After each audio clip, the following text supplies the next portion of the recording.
Yeah, yeah. That nigga be crystal, babe. Yeah, hey. I'm shameless, so shameless. When my dogs on the block, it was dangerous. Take your girl out to eat and she's paying. I'm shameless, so shameless. I'ma go hit Tahoe up. Come bring the Tahoe truck, body bags on body bags. Come pick this garbage up. DJ mixing in the booth, he leave him traumatized up. I ain't got no time to waste. Let's get these commas up. I'm sitting in class, I can't even focus. Looking at cheese, hoping that she don't notice. Titty sit right, that ass be poking. I'm sitting in the front cause I gotta be the closest. I'm just waiting for the bell, let everybody leave. I passed with an A, but left her with a D. I'm shameless, so shameless. Incredible, son. Absolutely incredible. Like Nick Cannon? It's incredible. No, I want to get back to this thing with him and cheating.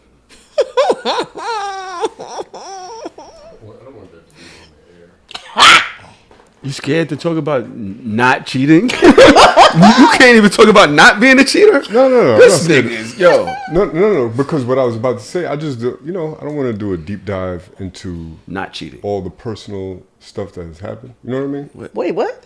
What personal stuff? What are you talking about? We talking about chicks asking you to dance on the dance floor. You about to go into your deep, dark corners of your relationship? So what I was about to say was like, I'm still recovering from not recovering, but I'm still in the therapy sessions where we haven't gotten over trust. Yo, I feel so bad. This is how you living? You can't take a step without saying, hey, I've taken bad steps before. Yo, we just talking regular shit. No, wait. Has to know you're a bad person. I'm a bad person. Everybody knows. No, you're not though. You're human. Do you still do you always think about things you've done wrong and when you're trying to make moves? No, but apparently she does. No,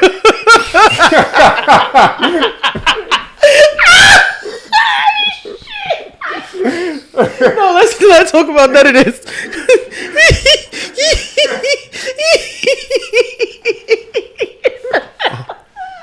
Oh my God. Oh my God. No. Yo, all right. I don't know. That's bugs. Tanae's over there, and so Loon, I hit Loon up, and I was like, yo, where's the bitches? And he's like, yo, you in a relationship? He's like, no, this is Tanae. This is Tanae. Tahoe doesn't cheat. Tahoe does not cheat. You're not going to catch me out there. And I'm like, I can't want to be around some bitches. I don't want to be around them niggas. Where's the bitches? I want to go be around where the bitches at. Where do the bitches reside? You know what I'm saying? Where I could want to be around the bitches reside. without wanting to be inside some bitches. Makes a lot of sense. Tanae, is that wrong? Yeah. Oh. Yeah, I wrote it. and I reposted it, God damn it, because it was me. He didn't give me my credit. Because, listen, is it bad for a person in a relationship to want to be around other good-looking people of the opposite sex or of their attraction? No. Trump. This nigga is battered, it's bro. not bad at all. It just depends on how you finesse it. You got to say it in a way where it don't sound crazy. The way so you got to lie. The way you said, no. Just saying. Like... Yo, this somebody call this nigga. Yo, blink once if you're in an abusive relationship. Are you okay? I'm fine. What the fuck? Yo, check on your strong friends. Oh shit, all right. son. Listen. She went on a fucking trip last night. See, she went on a girls' boat ride. Okay. I said, what the fuck is the point of that?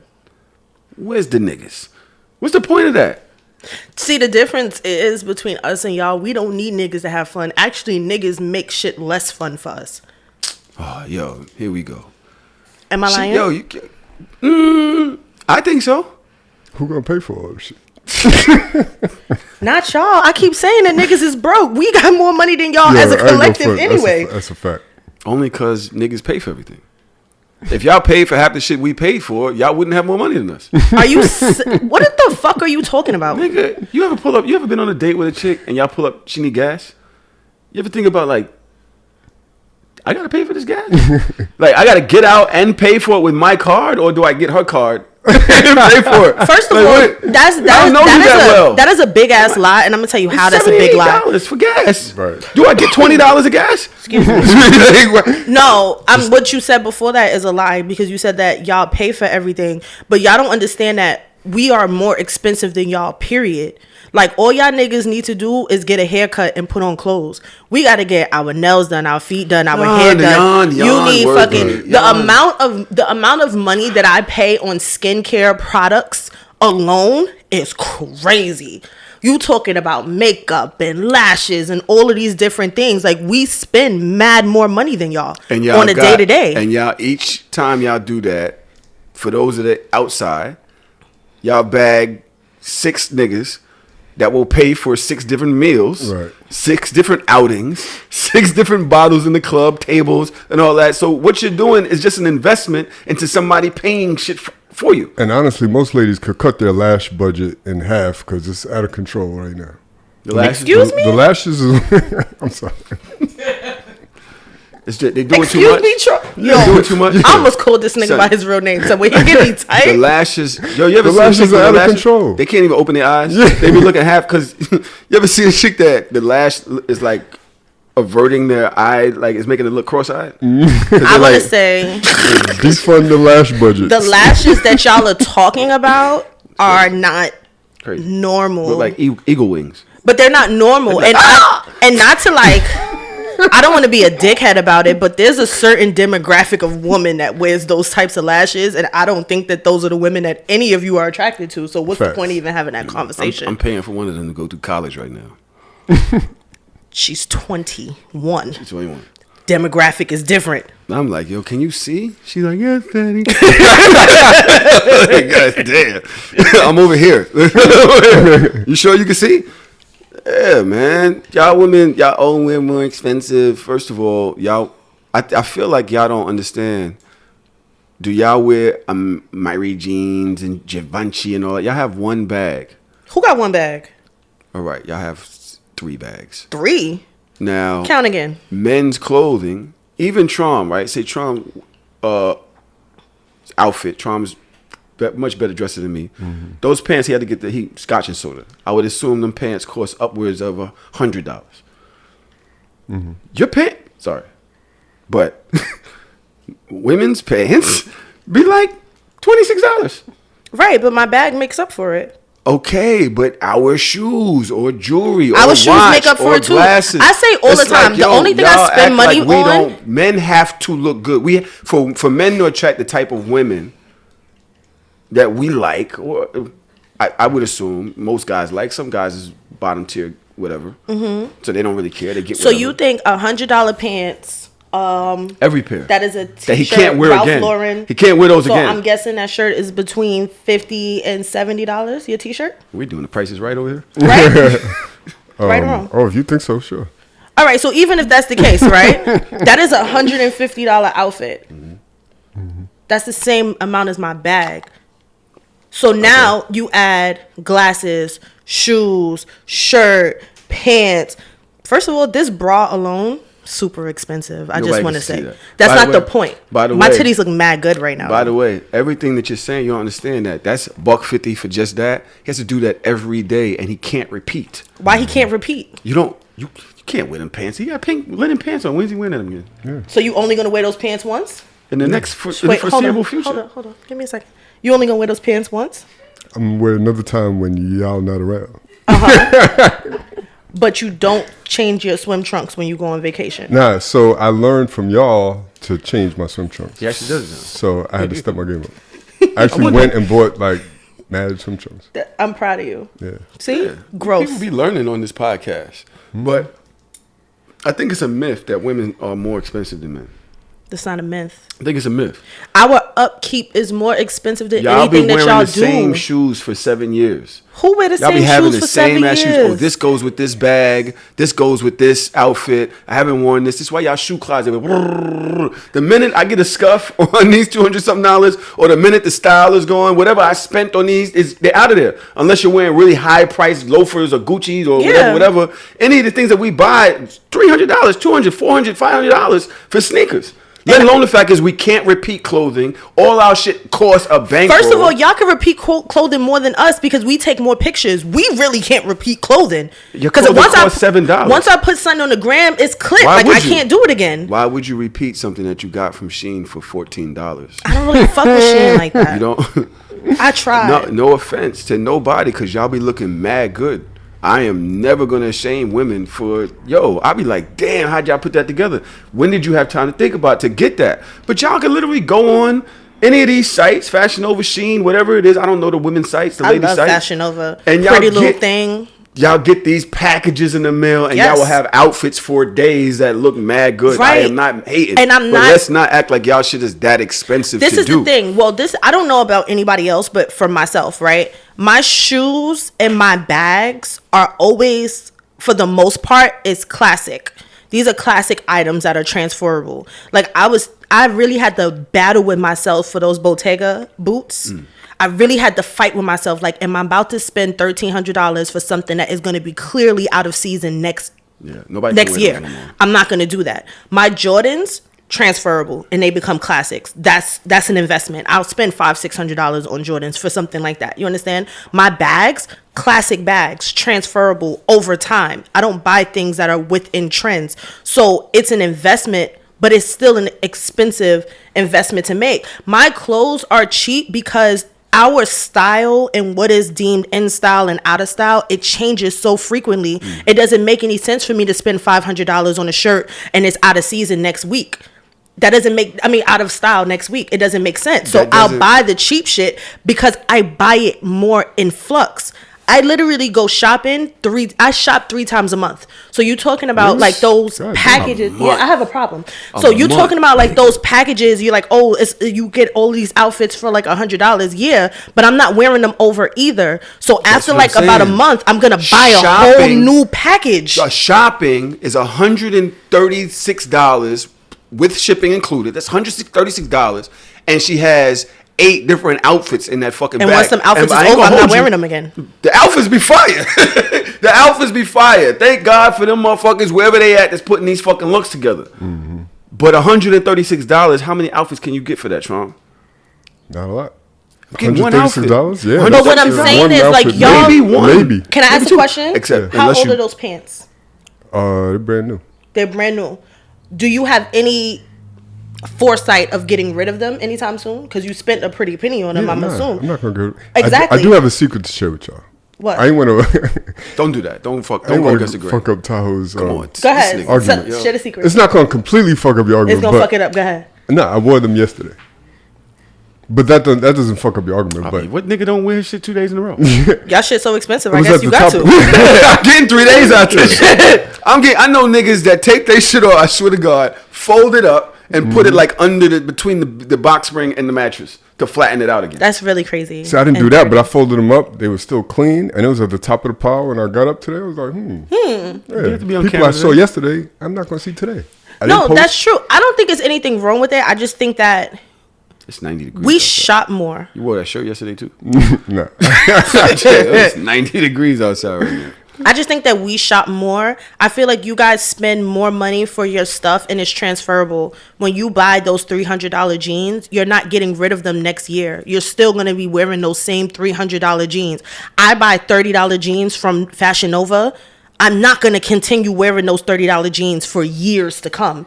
I'm going to get rid of them at some point. They're not even made to last that long. I'm going to get a rip in it. Something is going to happen that I'm going to get rid of it. So that means that I'm spending more in the long run because I have to keep buying $30 jeans over. Y'all buy $300 jeans and that's it. I ain't going to hold you. You made a point that I got to hold on to right now because I find it very hard throwing away my shit. Carmelli, if you don't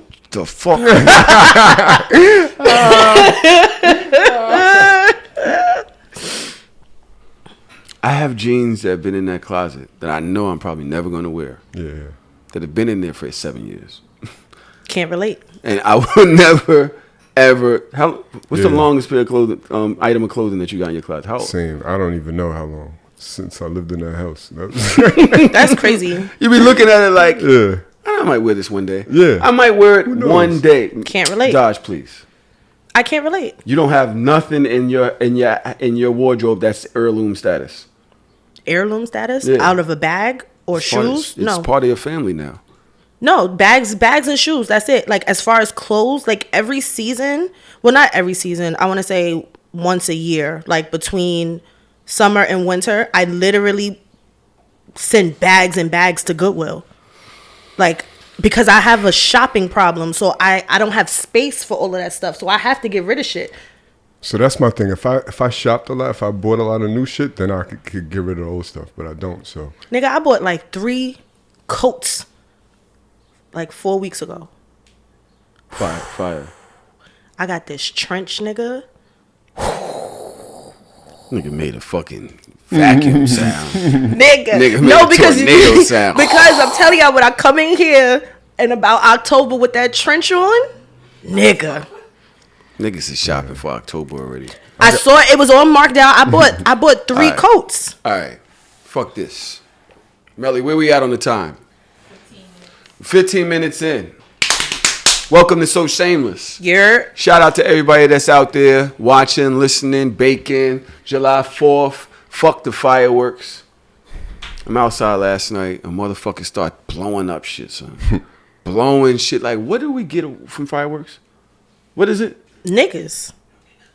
It's nigga shit. Niggas just like loud, explosive shit. I'm talking about some nigga shit. Very quickly. We on the corner. Niggas is on the roof blowing the fireworks. Boom, boom, boom, boom, boom, boom. The shit coming off the roof hitting us in the head. The fucking paper that you know, because them fireworks boxes be fucking Big as shit. $60 or whatever. Them shits be big.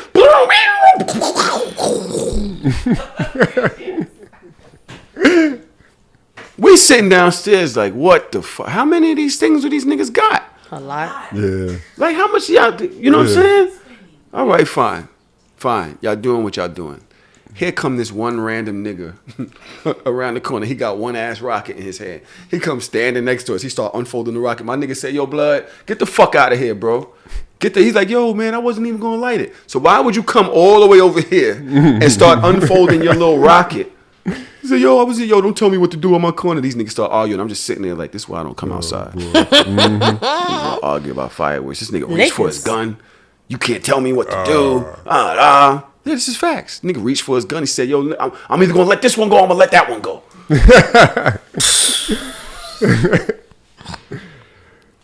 The nigga now, because it's too many of us, he walks around the corner, lights it, and then comes stand back over here by us.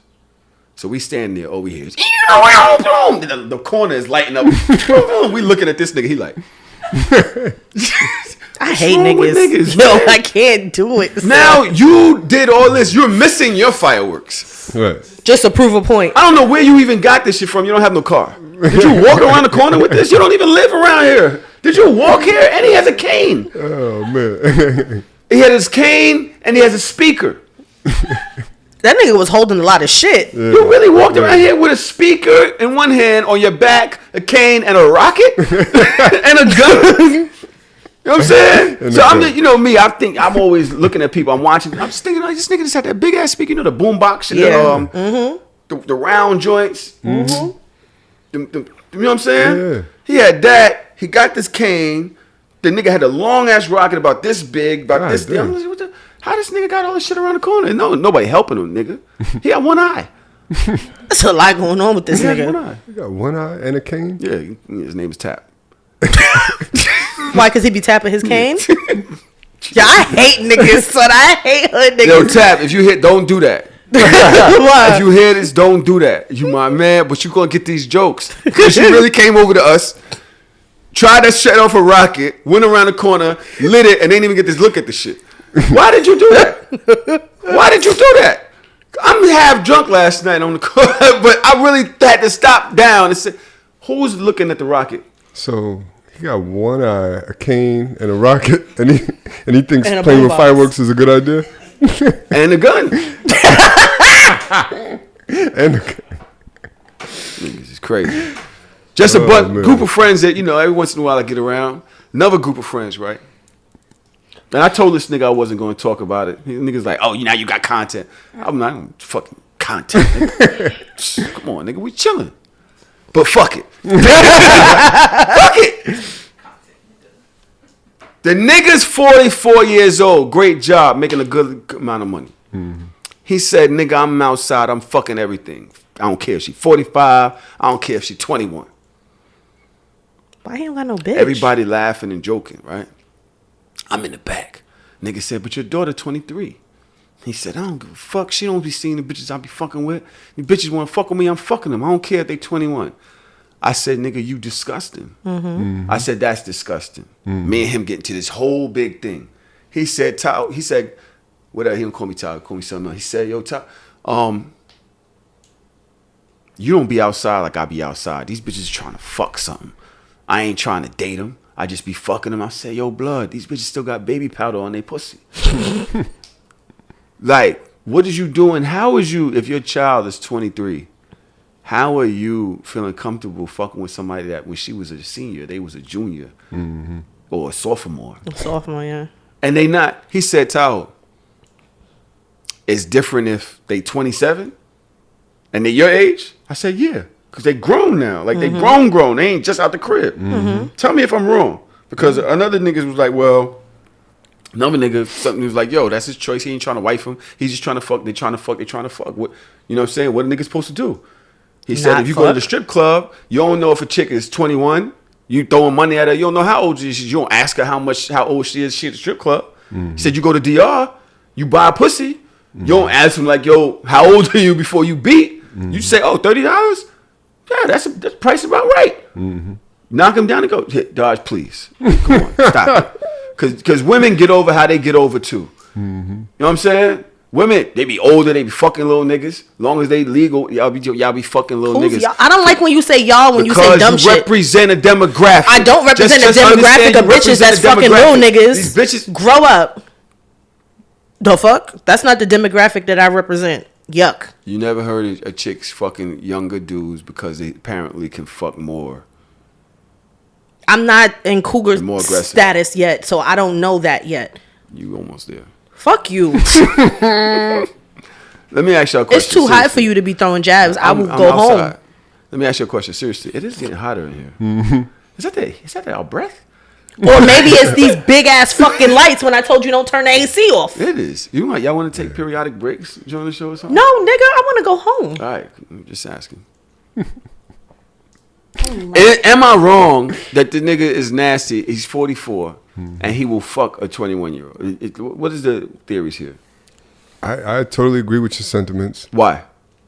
Because it's like, for one, he's, you fuck with chicks 2 years younger than your daughter. You know what I mean? Mm-hmm. Like, if he didn't have a daughter, I could maybe see how he could try to justify that. But for him to have a daughter and still think like that, that's a little weird to me. But what is if they're grown, these chicks is coming to the clubs, they're fully developed. Mm-hmm. A lot of times women be developed at 14, 15. Mm-hmm. So now they dressing it up.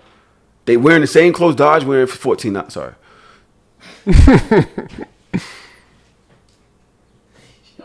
You good? I'm gonna let this rock because I whooped your ass earlier. I'm gonna let this rock. They go into the same website, buying the same clothes, and they're younger. They're looking good. I ain't even gonna hold you. I saw one of my old students on Facebook with a dress that I had that I didn't wear yet. Never wore the dress. I'm not wearing that shit. Because once you see it with it, once I saw her wear it, I was just like, yeah, nah. That's why I don't really buy the new release Jordans and stuff like that. Because I always see little niggas with them. I'm like, damn, I am damn near 50 years old. What I'm wearing the same shit as these little niggas for. That's why I buy the shit that I buy. I try to go different, so that I won't see a young nigga or some shit. But go ahead, Trump. What do you think? I ain't gonna front. The shit that he said about the strip clubs kind of makes sense. You don't know. Most of them probably are 21 in the strip club. But so you throwing money at them, you trying to bag them. But a lot of these niggas, they go to the strip club to try to bag chicks. They figured if they throw, and it works sometimes, they throw enough money, it works. So I could kind of understand where he's going. I still don't. I've been there when I remember I was 36, DJing in the club. Met this chick. I'm thinking she like 23 or something. I'm like, that's kind of young. Come to find out she was 19. I'm like, first of all, what you doing in the club? And she was like, yeah, my pops is the same age as you. I was like, nah, I can't do it. Couldn't do it. Jesus Christ. Yeah. And she was trying you. Yeah, I couldn't do it. Young chicks be trying to get that old action, bro. They want that unk dick. But she acted like she was young. Even if you're just trying to beat, you ain't trying to wife it up or nothing. You got to deal with somebody that's acting like they're 20. Mm-hmm. You know what I mean? Mm-hmm. Like, if you 44, like, ain't that annoying as fuck? Chicks talk about tee. You know what I mean? What is it? What are they fucking with us for, Dodge? You saying it's not for the dick? What is it for? It's not just that. It's like, I always liked older men as a child. As a child, now but let's like open up and talk as a some real teen shit. in my 20s, I always liked older men, and it wasn't about the sex for me. Sex was literally like the last on the list because niggas is old, but it was about access, maturity, a different level of security, because niggas my age was broke. They was dumb. They weren't mature, because men don't mature until later. Mm-hmm. So I sought out older men because I felt like I was more mature than the men that I was dating. Mm-hmm. So I liked older men for that reason. I felt like anytime I dated a nigga my age or that was close to my age, I had to think too much. I don't like that. I'm not, and I've said it over, I'm not a feminist. I'm not an alpha. I don't want to be an alpha in my relationships. Once I start feeling like I'm the alpha in my relationship, I'm going to leave you fast. Like that's the decline for me. Like, I don't want to control my relationship. I'm a brat. Like, I want to act like I control my relationship, and my nigga be like, yo, shut the fuck up. And I actually can, like, believe you because you're older, you're more mature, you're wiser. There's something. When I'm 22, a 22-year-old can't tell me to shut the fuck up. I'm like, shut the fuck up because you broke. Like, I run the finances in this relationship, so you can't talk to me crazy. This is my problem. So I'm saying that to say this. There's a different type of underlying trauma. You can throw in daddy issues. You could throw in a whole bunch of different buzz and hype words as to why younger women like older men. But within that, I still don't think that older men should entertain younger women. Mm-hmm. And that's the nuance for me, I guess. Like, my first girlfriend, when I was 16, she was 21. When I turned 21, I thought she was the lamest bitch in the world, because there's no way that I'll fuck a 16-year-old. But you was. You corny to me, because what that means to me is, like, the bitches that's on your level, you can't access them. So you got to go back to high school, to your old high school, to get a girl. And that's corny to me. I started looking at them funny. I don't see that. My problem with all of this is, if you're that young, you're fucking with a nigga that much older. Because I think it's kind of normal for a chick 21 to be fucking with a dude 27. Mm-hmm. That's kind of normal. Mm-hmm. They didn't run the same maturity. You're 27, you're just starting to now understand, right? Yeah, start to understand people and shit like that. Like, you ain't really scamming as much, even your everyday behavior. Right. You kind of believe in yourself a little bit more as a man. I think women get that a little earlier. They practice into that a lot younger. Women are practicing how to be a person, a real person, a lot younger. Oh, thank you for saying that. I got to do something. I'm gonna remind myself. The problem with that is if that age gap is a lot wider than that, and you're getting access, money, he's taking you out the hood. Because another thing is, women date with older men. When you say access, that's a bar, because he knows other places. He has a car. Yep. He's taking you out the hood. A lot of little niggas don't go cross no bridges. Yep. They not going nowhere but where everybody else is at. You know what I'm saying? So wherever Hot 97 says it's a party tonight, that's where he's at. He's going with the mixes and shit. Like, yo, chicks be wanting to go to some sexy spot. Right. They want to see the view across the water and shit like that. They want a nigga that got boat access. You on a boat? Oh, I'm on a boat. Yeah. I was on a boat. Real I don't care the nigga got gray hairs on his dick. Son. So I lived in fucking New York boat. my whole fucking life, and in a year, Parker's father showed me places that I've never seen in New York City. That's what I'm talking about. In 1 year, like places, when you talk about restaurants, you're talking about bar, like just, I've been in Williamsburg for years. I'm always out in Williamsburg. I'm always out at these little bars, these little clubs, Freehold and shit like that. This nigga took me to Williamville, and I'm like, The Veil, what? this shit right around the corner. No, this shit different. This shit make you want to sit up and cross your legs or some shit like. Should be having fountains and shit. Son, like the what view is crazy, and it's right around the corner from all the places that I had already frequented. Now, my problem with that still is the mentality of a man that wants to spend his time with a woman that young. What are you getting from this young lady? What is the purpose for you?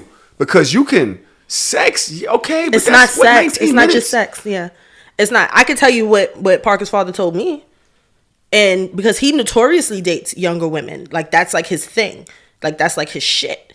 Women normally in their 20s. He doesn't like women older because he doesn't like dating women with children. And he feels like there are more women under 30 that don't have children for his access. He doesn't like dating women with children. He has a control thing about him. He has like a manipulation. You can't, the type of games that my baby father played, you can't play with a 40-year-old. You can't even play with a 35-year-old. But you can play that shit with a 27-year-old. You got to think, see, anytime a person makes a statement, I always look at the messenger. I always pay attention to that. And that be sometimes wrong because there's some gems definitely in the message. But when a person who leaves a child young, his own child, says, I don't want don't have no dealings. I don't have time for dealings. You tell me I don't want to date other women with children. I only want to date younger women. You know what that means? You don't want no responsibility. Yeah. You don't want the responsibility. You're willing to pay for this experience. You want to have as much fun with no responsibility. You're not getting into No strings deep. tied. And so now that's what I'm saying about older men. You're trying to get easy outs, easy licks. And you don't care how damaging it is to the woman. Nope. You don't care what, because these women get attached. Women, especially younger in the game, they still believe in Disney. They still believe in love and the frog, kiss the princess, kiss the frog, and the prince shows up and saves the day and they go away on a daunting white horse. You know what I'm saying? So you don't care how many women you drag behind you in order to get your little one prize and do whatever the fuck you want. They can't tell you nothing. You know, you don't, as much as you can pay for is what you're willing to do. Especially you don't want if you have nothing else. money. Money is different. Like, once you got money, that's why I said money that's is why I said, crazy. That's why I said the person I'm talking to has a great job. So Yep. he's making 6 figures. He's getting money. So you doing that with 21-year-olds? It's too easy. Why is that so easy? It's light work. Why? It's light work. It's light work. It's so easy to come by. It's so easy to manipulate. It's so easy to dip and move. And then because your other mans, maybe they don't like younger women like that, but once they see you or catch a whiff of you with some young baddie, they're gonna be like, yo, son, they gonna dap you up. So you feel like it does something for your ego. So now even if you out in the club and you out in a restaurant, like people looking like, oh, he got him like a little trophy joint. No judgment to him, but he probably doesn't value mental stimulation. He corny. Like, you can't. I said to the nigga, What kind of conversation? The nigga was like, you think cause you don't like me fuck young bitches, I'ma stop fucking young bitches? I said, no. I hope an old I'm just nigga fuck telling your you daughter. How, boom, that's crazy. Cause the nigga, we was talking about it. We was like, yo, old nigga try to fuck your daughter. What happened? He said, I'm going in his mouth. Blood probably come shooting out the back of his head. Nigga ain't go, he was like, yo, he don't pick chicks up. He don't pick the chicks up from their crib. He have them meet him around the corner or something. So I said, so you know you're wrong. Yeah, Right, you right. know. So I said, you're a hypocrite then. Right. Because you're definitely a hypocrite. And he was like, how I'm a hypocrite? I was Because like, you pussy. You know You know better. that the niggas dad, these chicks' dads, you don't want to see them and say, Right. yeah, stand up like a man, yeah, I'm fucking your daughter. Right. You know what I'm saying? You don't want to say that. You have to meet you around the corner on some punk shit and take them away and you drop them around the corner and they come walking home acting like they was with their friends. This is what you doing. Meanwhile, their butthole blowing up. Sorry, I didn't mean to say it that That's way. crazy. You know what's so crazy? Sorry, I didn't mean to say it that way. Hold on, Dodge. Hold on 1 second. So I said, now what happened? So you know your daughter do it. You talking about beating a nigga up. That makes you a hypocrite, right? Very quick. Let me just finish this and then we move on. And then you go to your point. He was like, you think because you saying that, I ain't going to do what I'm going to do? After I called him a hypocrite, he kind of got caught up in his words because he didn't know how to come back from that. I walked away from the crowd. I said, yo, this conversation mad corny anyway. I'm about to go about my business, which I do often. I just left my note. It was about 12 of us in that conversation. I dipped off. The next day I seen a nigga. He screwed up his face. He screwed up. See, yo, what's up, my nigga? You good? He like, yeah, you know what I'm saying? You punk shit you was talking about. What happened? You got all these niggas calling me a creep. You got all these loser. My thing is, he talking about what won't change about his behavior. I guarantee you. And I told him that day, I said, you think it's not going to change your behavior. But now when you do it, it's going to be a little ass voice in the back of your mind asking, is it worth it? You might do it once or twice. You might do it a couple times. But sooner or later, that voice is going to get louder and louder. You're going to be like, nah, shorty, get ahead. You're going to make excuses for why this one ain't right enough for you. Yo, you know what? Nah, shorty, I ain't right. That ain't right. And that's what I'm talking about when we talking about holding people accountable. Say it to them, especially if that's your man. Say, yo, nigga, I'll never see you with your kids. I'll never see you with your kids. My nigga, what happened? Right. Laugh and joke with them, but say something. Yeah. Because the nigga might go look at him. He's like, yo, damn. This nigga really, I really don't be having my kids like that. All right, let me go get my kid. You know what I'm saying? That means something. To Daj's point, if you can't walk around and show off to your niggas, if they looking at you crazy for what you're doing, then that means look something. crazy. Yeah. So now that's his name amongst this creep ass nigga. Oh, you got you some baby oil last night. You know what I'm saying? You got you some baby powder in your bag for the pussy you be fucking, my nigga. This what you doing? So I know niggas is joking them. Go ahead, Daj. I just wanted to talk to the Discord because Malcolm said they fatherless. Q said no uncles or brothers to teach them the game. And I don't think that that's true. I think that for me, and I can only speak for myself, I know how my uncles give it up. I didn't tell them. Like, I purposefully did not tell them. My uncles didn't find out how old my daughter's father was until after we broke up. My father, I don't think my father knows to this day. The only person I told was my grandmother. And I didn't tell them for various reasons. But you were 28, 29. I just turned 28. He was 42. How old are you? Is that crazy? That is crazy. He's 13 years older than me. That's not crazy. That's Beyonce and Jay-Z. I think it's crazy for the hood because my uncles, he's close to my uncle's age. And my uncles, I know how they give it up. I don't tell my family things because I know how they give it up. So it doesn't. I don't want to. Once you pass like 27, it's kind of you an adult at that point. Not really. I mean, I don't know. I can't speak to that. I think the biggest gap I ever dated was 20 years. I dated somebody that was 20 years older than me. I was 20 and he was 41. I don't think the gap matters as much as how old you were. Like once you above 27, that gap could be whatever. I don't think so because I still think that it's still an element of manipulation and control.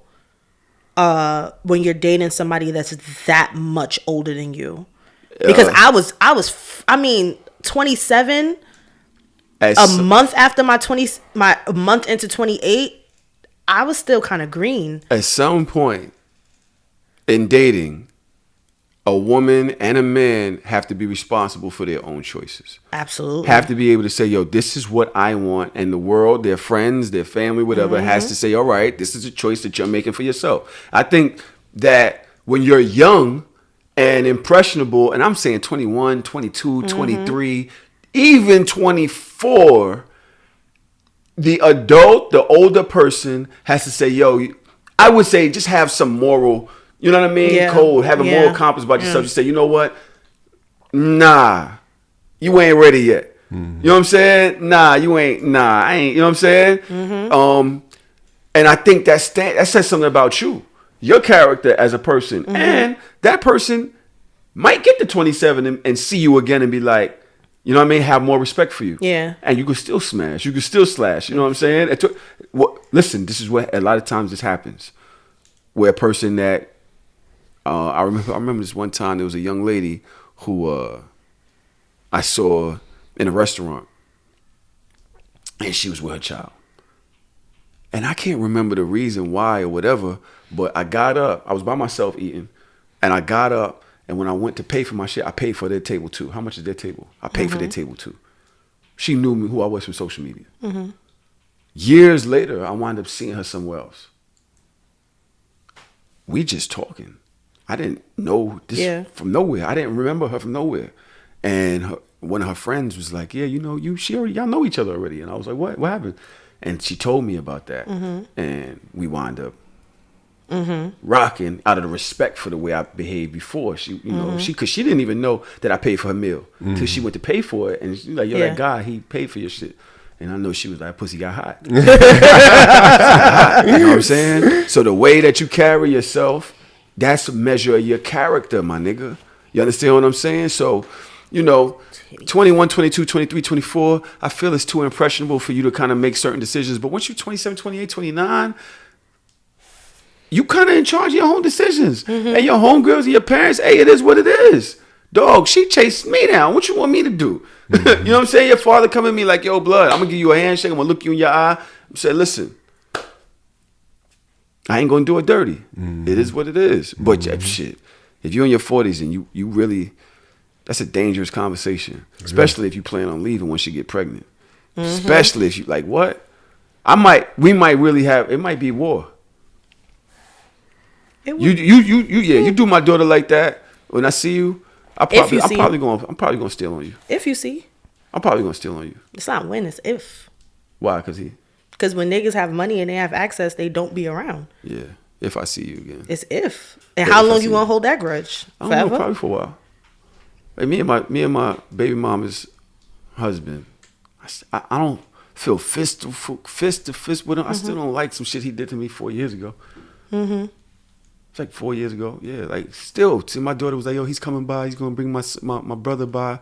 And I was like, She was like, Dad, really, it was mad years ago. I was like, we never spoke about that. Yeah. I'm not going to act like it's cool. What happened? It's not cool.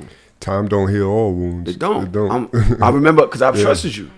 So, that's where we are at. Yeah. You never felt to heal that. You never supposed to speak about it. Nothing. Yeah. That's where we are. That's where we left off. You know what I'm saying? That's where we are. It is what all it right. is. Melly, we have 40 minutes now, right? Yep. Might as well take that break. Now. Yes, now. How did you add it in the middle of a conversation? I just put it somewhere where I thought was great. All right, well, then fuck it. There might not be a break. Well, Melly just be doing things. Because when I do what you tell me to do, you don't follow through. Oh. Come on, Cancer. Cancer season. Talk You that don't have shit, a Melly. mic. Spicy. You don't have a mic. It don't matter. All I'm letting the listeners know Melly talking that shit. Big Cancer energy. Spicy. Bang, bang, Cancer gang. What? In this life of ours, there are several ups and downs when it comes to relationships. We all go through things. We've seen it time and time again in our own relationships. We spoke about Tron being scared of his girl.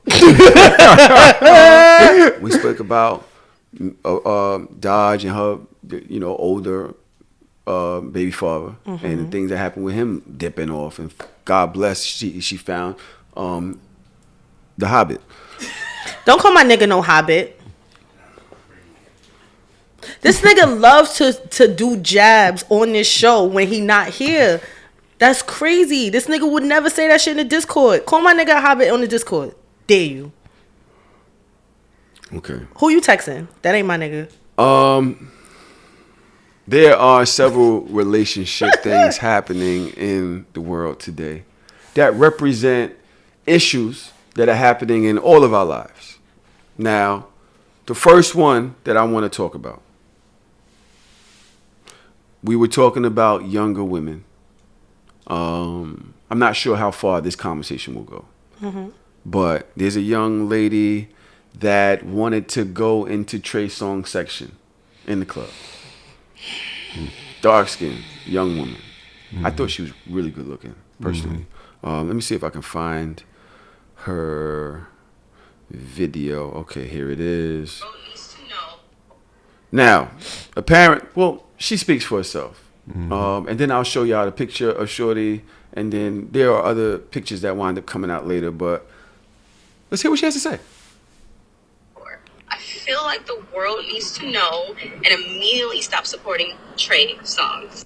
Now, outside of his other allegations, I'm going to say something that is not an allegation. I witnessed it firsthand. At True Lounge, I noticed that not all the women in his section were beautiful. Like, they weren't.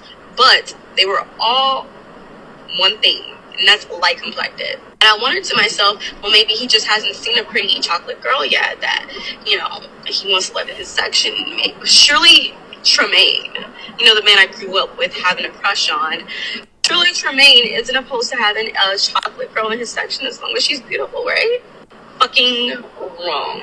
So as I make my way over to the section, hoping that me and my girlfriend can get in, I was greeted with security after letting, and I'm not even trying to put down women, but I'm going to say probably not the most attractive woman in the section simply because she was light-skinned. I mean, I want to tell you, to beauty standards, she's not an attractive woman. She got let in the section. And I said, how did you let her in the section, but not me? He said because dark-skinned women are weak, and he said he don't want no weak-ass dark-skinned women in his section. He said he already has enough weak women in his section. Now I cannot let any dark-skinned women in his section because you guys are not pretty enough, pretty much. And I was like, what the fuck?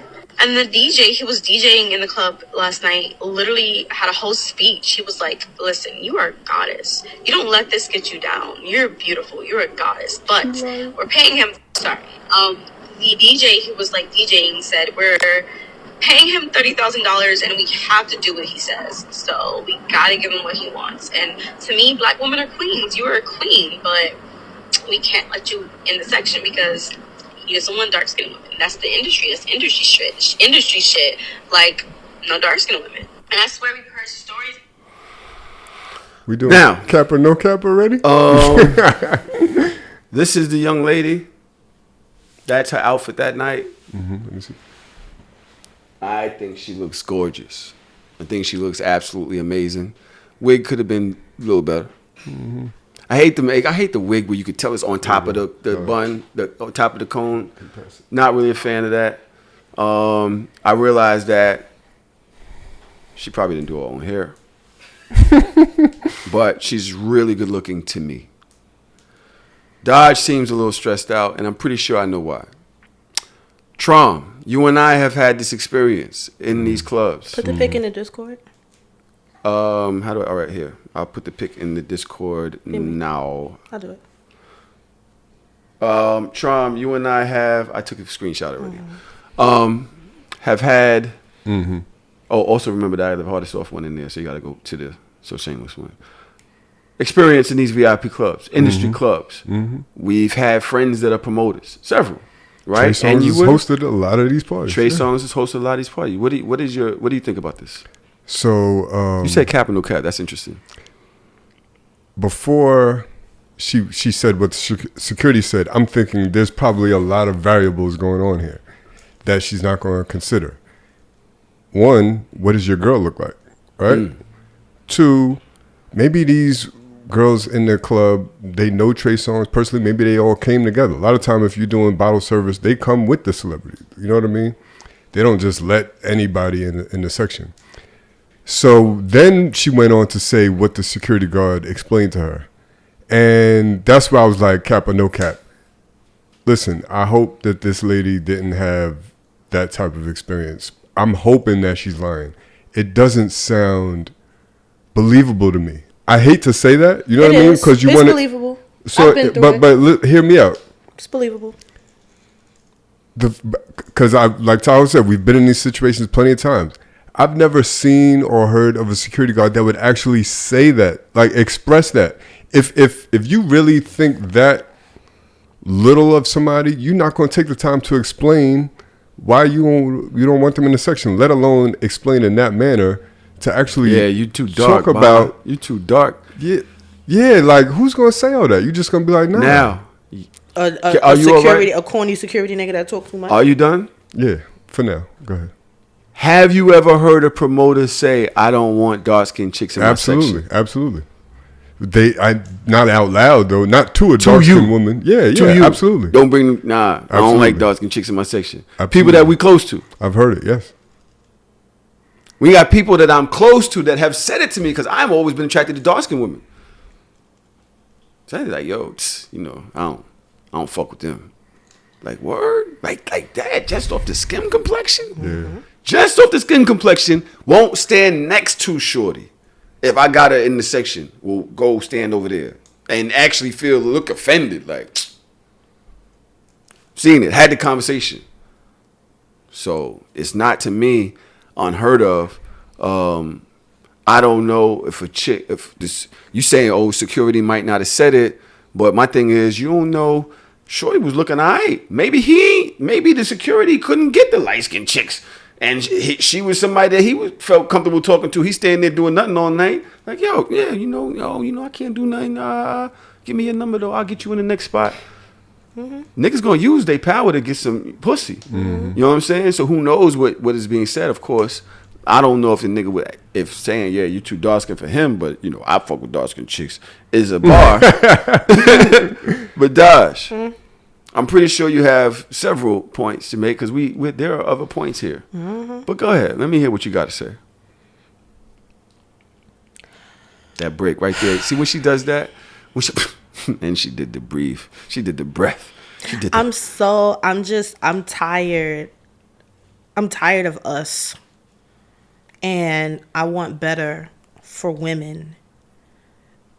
Because you can't pay me money to want to sit in a rapist section. Yeah, I knew that was coming. I don't understand the logic behind it. And it's not like you don't know the allegations, because you prefaced the whole story with saying that you knew the allegations. Mm-hmm. You literally said, aside from the allegations, but everybody should know that Trey Songz is a scumbag, not because he has several rape allegations over decades, but because he didn't let you in a section. So once it's personal to you, then it's a problem, and then everybody should rally behind you. But what about all of the women that have been speaking out about him for years? So I'm going to say, personally, fuck you. In everything that you stand on, because you was willing to go into a section with a rapist and got your little dark skin feelings hurt, and we supposed to feel bad for you. I don't feel bad for you. I'm sorry, I don't. And I purposely never watched that video, because once I saw the headline of what it was, I was like, you're stupid. So I don't feel bad for you. I don't have empathy for you. My empathy is more so to the women that he violated, when I only had to hear one, and it's been fuck Trey Songz. Been fuck him. My girl over there is sick right now. But Tanae, I love you, but fuck your fave. Your fave. I don't know what. See, that's the thing. When it's about a lot of women, if it's about they fave, they not trying to hear that. They're not listening. They're not doing no research. They don't care. If it's somebody else, they know all the tea. Yeah. But I mean, aside of that, it is what it is. But at the end of the day, it's one thing if you are ignorant to the things that's going on. I can give you a pass. I can't give her a pass. She said it. Because she said it. She said it. Everything. She said it in the beginning. Aside from his allegations, this is what happened to me. There is nothing that you can do. There is no amount of money you can pay me to sit next to a rapist. But she also said she grew up adoring this. So did I. She looks like she's not that far from my age. So did I. Nah. So then what? About 23. She not 23. Yeah, she is. And if she is 23, then you ain't really grow up on Trey Songz like that. I'm talking about really since the first album, grew up on Trey Songz, been around. He's in the same conversation as the B2Ks and the Marios and all of that. I'm talking about Word Up magazine. I'm talking about having posters of niggas in your bedroom. I know Tanae got a poster of that nigga somewhere. I'm talking about one of my favorite songs. Kids tired of hearing Trey Songz. One of my favorite songs by him is fucking Jupiter Love. That shit is so fire, and I can't even listen to it. Nigga. I can't even listen to it. You understand what I'm saying? It is what it is. But no, she reminds me of the same that stinky girl, the one that was smelling bad at the gym. Y'all put yourselves in these weird ass predicaments. Go on the internet and want all of us to rally behind you. No, I'm not rallying behind the smelly girl, and I'm not rallying behind the one that wanted to prove a point for her own fucking inflated ego that she was pretty enough as a dark-skinned girl to sit in a section with a bunch of light-skinned bitches around a rapist. What are we talking like? Yeah. Please. I mean, maybe it is true. Maybe it did happen. Your ego got deflated. Good for you. Humble yourself. Right.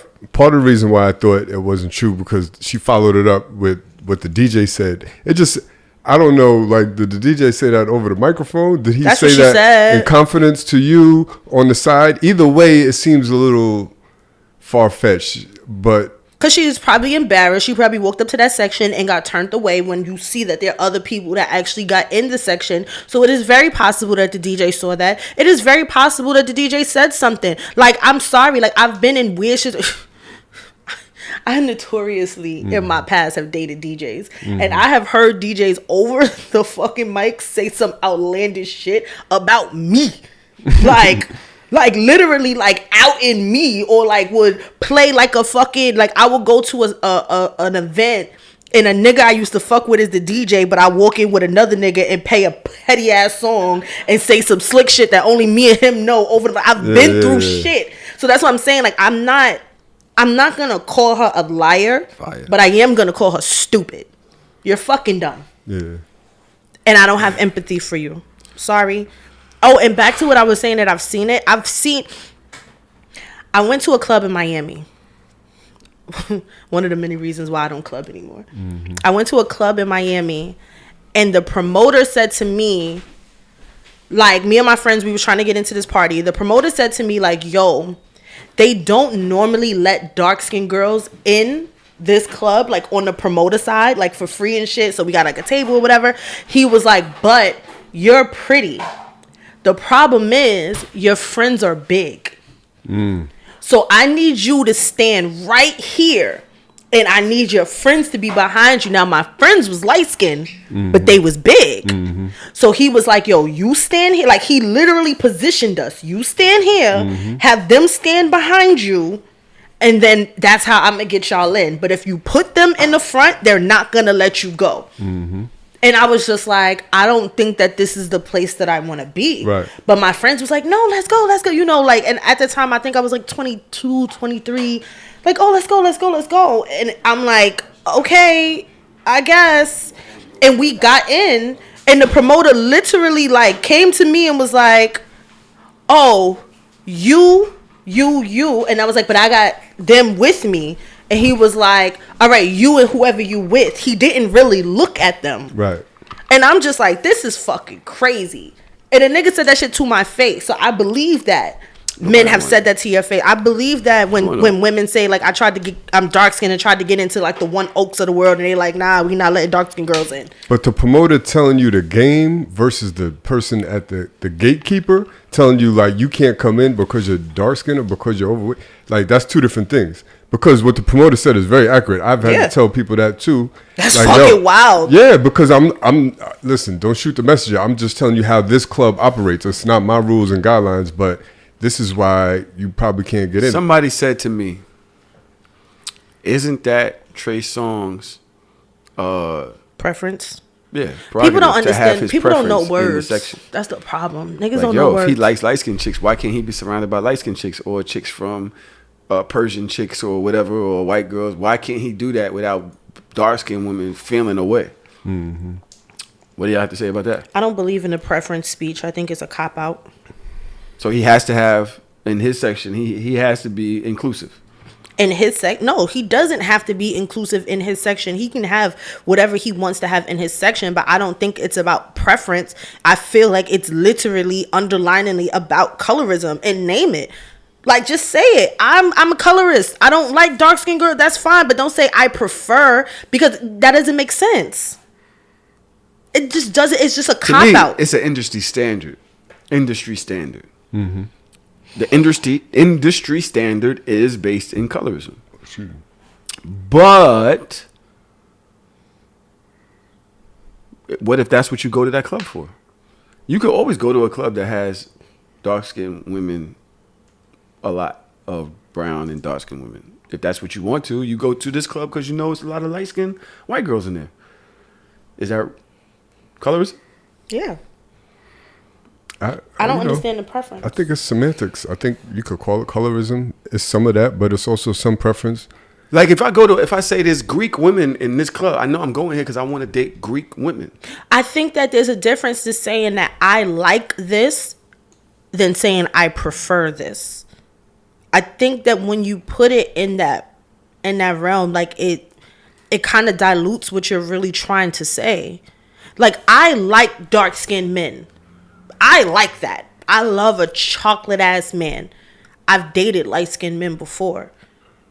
I don't know if it's technically a preference. It's definitely semantics, what you're saying. Is that semantics? Like or preference, because like you said, you love this. You prefer dark-skinned men, but you have dated lighter men. But that's the thing, like, I don't know if it's a preference. I think it's an attraction, and that's okay. But once you say preference, it's like you're pitting two groups against each other. I don't want to. I'm not saying that dark-skinned men are better than light-skinned men. I'm just saying, like, me personally, I love chocolate men. We're talking about the industry. The industry notoriously populates clubs known for white crowds. That's what they do. They have a black night or industry night in a white crowd, a white spot. One Oak has always been a white spot. Any of these places have there's always one hip hop night. It's not a night where do-rags, never. hats, Timberlands are ever in the building. Never. That's why the bouncers make sure they outside. They have a prep. They know what look they're going for. And it's always on these hip hop nights. It's always the flyest. But the base of this club is white. That's the base of this club. It's always been known to be white. Little off topic. They love hip hop. They just don't want us in there enjoying. I've snuck in there and been like the only black guy in the room or DJ, and they love hip hop just by themselves. So they just don't want us. So this is a bigger question though. Yeah. Why do we like partying in white spots? I was about to ask that question. Why do we do that so much? I don't know. And again, I don't know why y'all do that because I can't relate. Because we feel like we the shit once we get in there. Once we're allowed, or even if we're able to walk in, know the bouncer and walk right in, oh, you feel like you that nigga because you could walk in a white spot. What does that say about us? I never liked them. Because then that even speaks to the mentality of what Trey Songz or anybody that is like that, any of the promoters, there is a feeling of acceptance or I've made it when you can populate that crowd and just chill with them. I've always felt uncomfortable at all white. Like, I have a comfort level when it comes to going out. I'm my most comfortable at gay clubs. Period. Gay, lesbian parties. I am at my peak of comfort. I am kind of comfortable at hood spots, but I cannot play the let out. Like, if I'm going to go to a spot in the hood, I could go. I'm going to get there at 12. I'm going to leave at 3. I'm not playing the let out. I'm not there in the beginning, and I'm not there in the end. You're going to catch me in the middle. You understand? I've never felt comfortable at the white clubs, in the white spots. And I think that I never really felt comfortable because whenever I was in those spaces, it was always very noticeable for me that I was the only dark-skinned black girl half the time in the room. And that always made me kind of uncomfortable. White men hitting on me always made me uncomfortable. Like, being in the sections when you go to these whiter clubs, the ones that control the sections are white men, are Arabic men, are like Middle Eastern men. Like, it's not niggas unless it's like NFL, NBA. And I've said on the show time and time again, those are the corniest niggas I've ever met in my life. But like, the ones that really like would invite you in their section, you around a whole bunch of white people that done took their tie off, they got their white collar, they still got on their slacks, and they sitting in there drinking, and it's just like, I don't relate to y'all. I'm not attracted to y'all. I don't even want to be around y'all. I'm only here because my friends is here. Let me answer that question, Tahoe, about why we chose this club, because it reminds me of like segregation. It's like, we don't necessarily, at least not me, I don't want to integrate. I just want it to be equal. So for many years, it wasn't equal. The white folks had the better venues. They had the better sound system, the better DJs. They had the celebrities there. They had the better venues, the better situations. So we want to go there. We want to. One Oak is a dope spot. What they give the black promoters is not that. So you're not going to a classy spot if you're going to an all black crowd. And then there's the and Daz, you mentioned it. It's either the white parties or the hood parties. For me, the best parties are the black parties that aren't hood.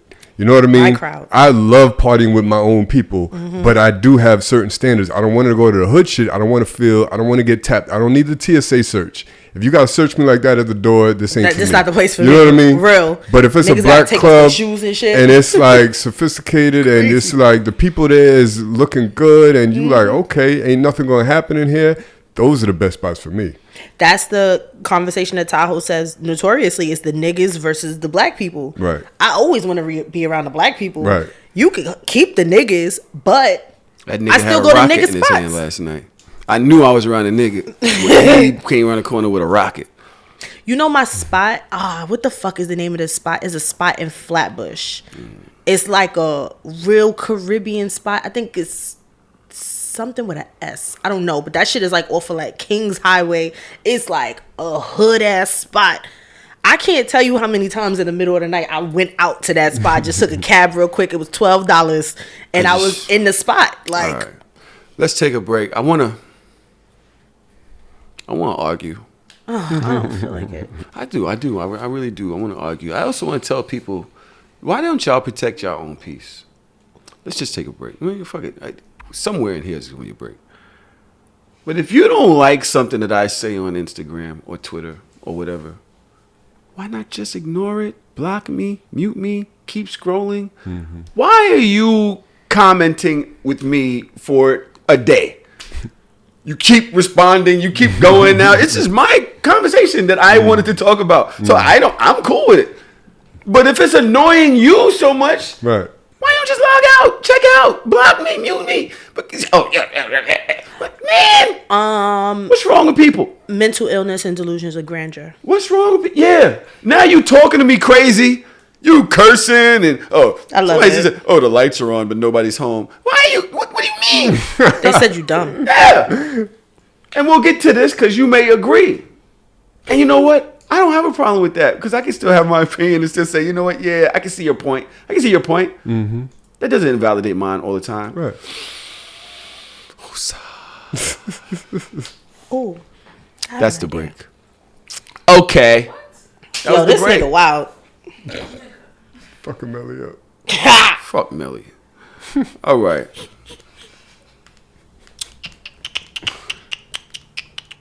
What was that? Ding, ding, ding, ding, ding, ding, ding, ding, ding, ding, ding. That was a dance. That was a song. All right. Anyway.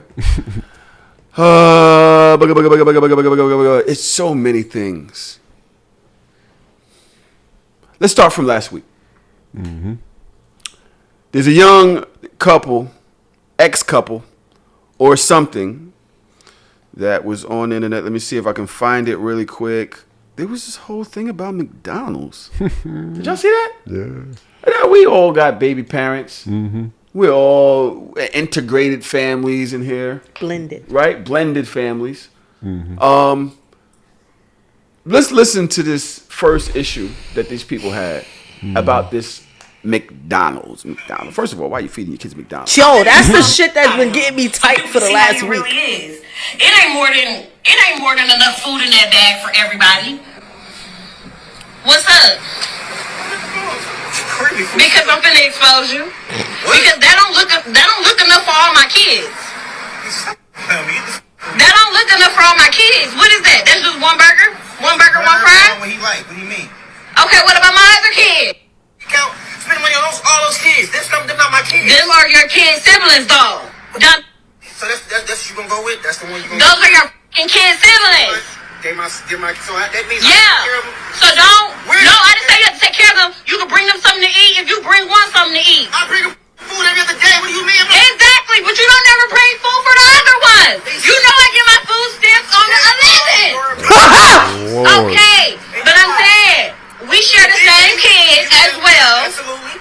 So if you want to, if you feel like I feel the way about eating, take him in the room and let him. I'm not taking my kid in the Send him room. down to the car. He ain't even got eat in front of he come right out to the car and eat with me. No. You know what? Fine. Give it here. Thank you. Give it here. Give it here. Kids, Give it here. He ain't eating this Now, nobody getting no food. Why would you just do that? because you ain't bringing up for all the other kids. You stupid. No, bitch, you stupid. Like, you're dumb as hell. You're dumb as hell. He's not finna eat that dumb. Now, that was the initial conversation. This Since is why then, people in the stratosphere think I'm a pick me, because y'all keep putting me in situations that I gotta defend niggas, and I don't like that. Since then, she did do a clarifying video. Do I y'all don't want to think hear? that was her. I think that was just some weird bitch. Nah, this was her. So the whole world is basically bashing me right now because I'm the baby mama who was upset at her baby daddy because he only decided to give his child McDonald's and not the rest of my other 3 kids. I have 4 kids.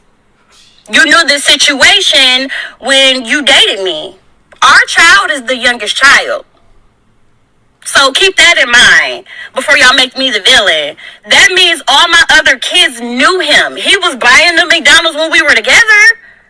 My kids have to go through a transition of our breakup as well. Like, yeah, me and you broke up, but my kids gotta feel it too. So now my kids have to see only one of their siblings get McDonald's and not the rest of them, and they know it's coming from you because, of course, like, me and you used to be together. They used to see you. You used to do it for them. But now you don't want to do that for them anymore. Like, to me, that's petty. That's petty. Like, it's not fair. Like, you're not finna give one child McDonald's and not all the other kids McDonald's. Like, I'm not going. And then on top of that, you mean to tell me you can dib and dab and want to do it sometimes, but yet you can't feed all my other kids McDonald's, though? That's what you mean to tell me? Like, I'm not going for that. I'm going to stand on what I said, and I don't care what everybody else have to say about it. Y'all could judge me. Oh, well, I could be the villain, but I said what I said. Like, if you can't bring everybody McDonald's, then can't nobody have McDonald's then. Period. If that bitch don't go boil some rice. She said what she said. Oh, my God. Tron feels away. You know Tron feel away about spending money. So he's sitting here like, this is not economically sound. Niggas is not petty enough for me, nigga. I would have ate that burger right in front of her face. You would have ate your kid's burger? Sure would have. All right. All right, bitch, watch this. Does she have a point though? No. He used to buy all the other kids' food. So? Now you just buy, like, you didn't have to break up with the other kids. So how long You does didn't that have last? to- They siblings forever. It's fucking McDonald's. But the nigga said that he bring... I got a lot to say. She does have a point, actually. Trom, go ahead, please. She does have a point. Like, all right, you broke up with me and you, but now you acting away towards my other kids too. That Why? doesn't make sense to me. I'm sorry. She does have a point. Her communication is trash. First of all, why you got the phone out? You trying to embarrass me. Yeah, she said I'm finna expose you because she a bird. Yeah, but she exposed herself. The shit backfired on her stupid Always. ass. And then, Take your L's in silence, ladies. listen, she has a point, but you got to communicate to that man. Pull him to the side, talk to him, have an adult conversation. The way she did it was terrible. Throwing the McDonald's away, I get it. So the reason why I say she has a point, because those other kids, they're your kids' siblings, right? So you don't want to create no animosity. So you're going to literally have your kid eat McDonald's in front of the other 3, and then there's the 3 older ones. Now, these 3 is going to be, you don't want to create any separation as a dad. You don't want to leave your kid in that environment. If you're looking out for your kid, then you want to make sure, like, you and your kid and the siblings are in a good space, and that can create a little bit of separation. Regardless of how you feel about the kids, if you only feel ways about your kid, you want your kid... Because I know as a parent, I do that. If my daughter is somewhere and she's with other kids that ain't related to nobody, I'm going to make sure all the kids is good. Why? Because my kid is going to look like, yo, my dad bought pizza for everybody. I'm not going to give a slice of pizza to her while there's 3 kids that's hungry right next to her. That's not the same. It's not the same. You're right, but the mentality is what I'm going for, right? So I understand what she's saying. On top of it, I also spoke to somebody that grew up in this type of situation, that had a divorced parenthood and different parents, and the one father would be petty and would bring food for one and not the other, and the mother made up for the gap. The mother be like, oh, okay. The mother be like, oh, you know what? You only gonna bring McDonald's. I'm not gonna let my other kid sit here without McDonald's. I'm gonna go get McDonald's, and we all gonna eat McDonald's. So she's completely fucked up the whole situation.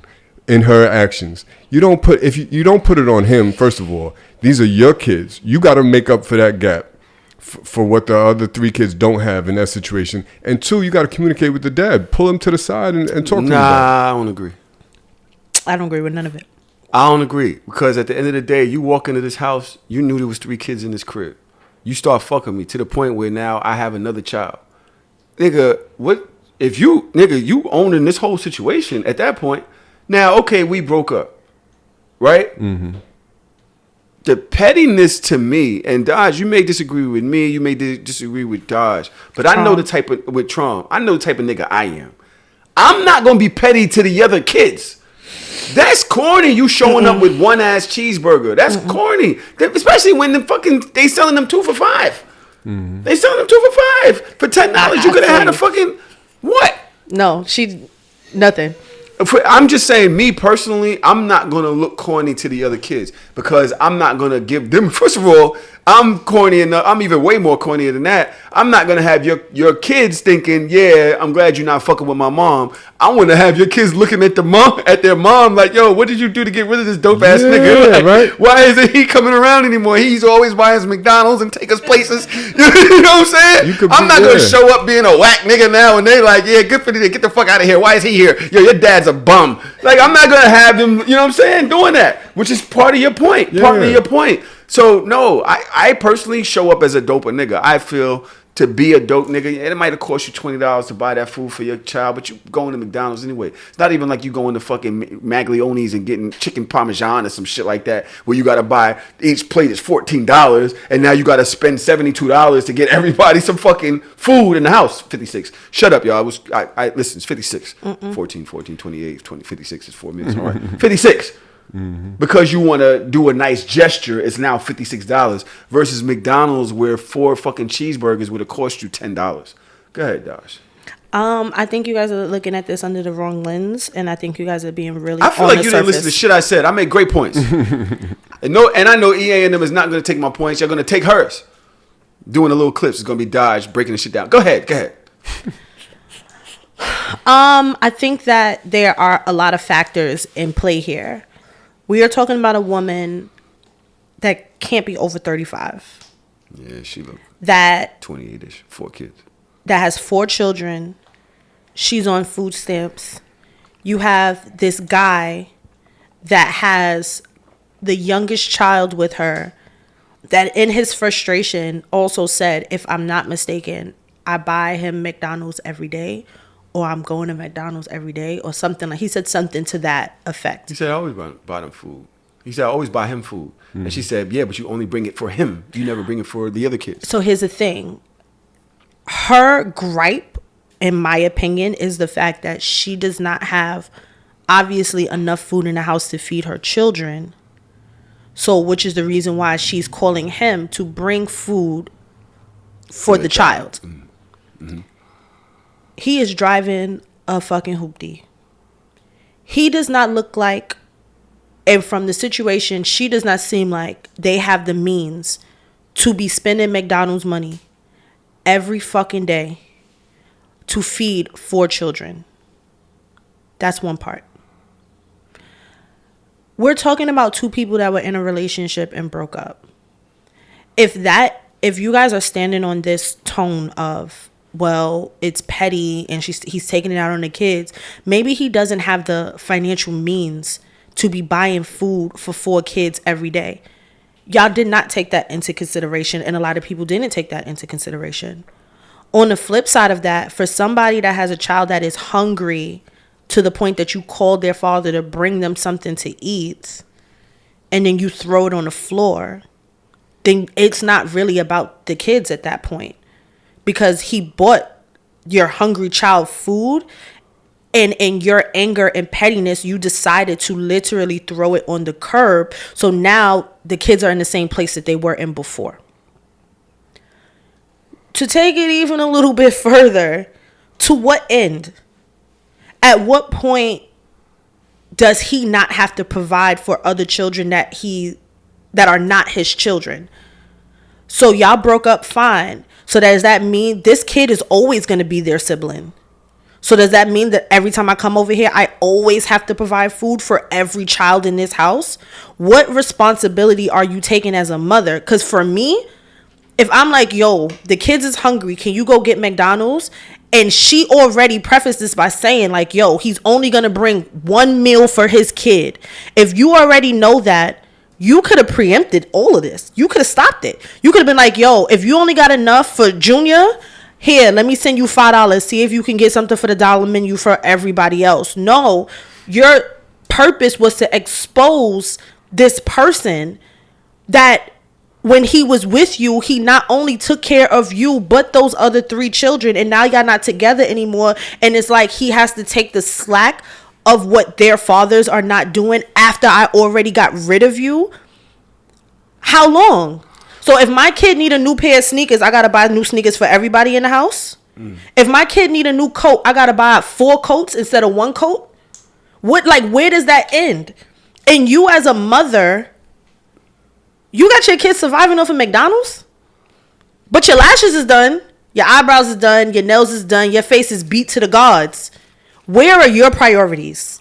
I want to say you make a lot of great points. I don't think anything's wrong with what you said, but I think there's nuance to things, if that's the right word, because I don't even know what nuance means. I just hear people use it in this type of sentence. Serious. Mouse uses it all the time, and it feels like he uses it right here.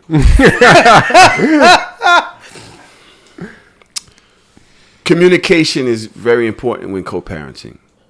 There's rights and wrongs, and it can go either way. Both people can be right, both people can be wrong. It can all be about emotions. It can just be, there's just real reason for parents on both ends to communicate.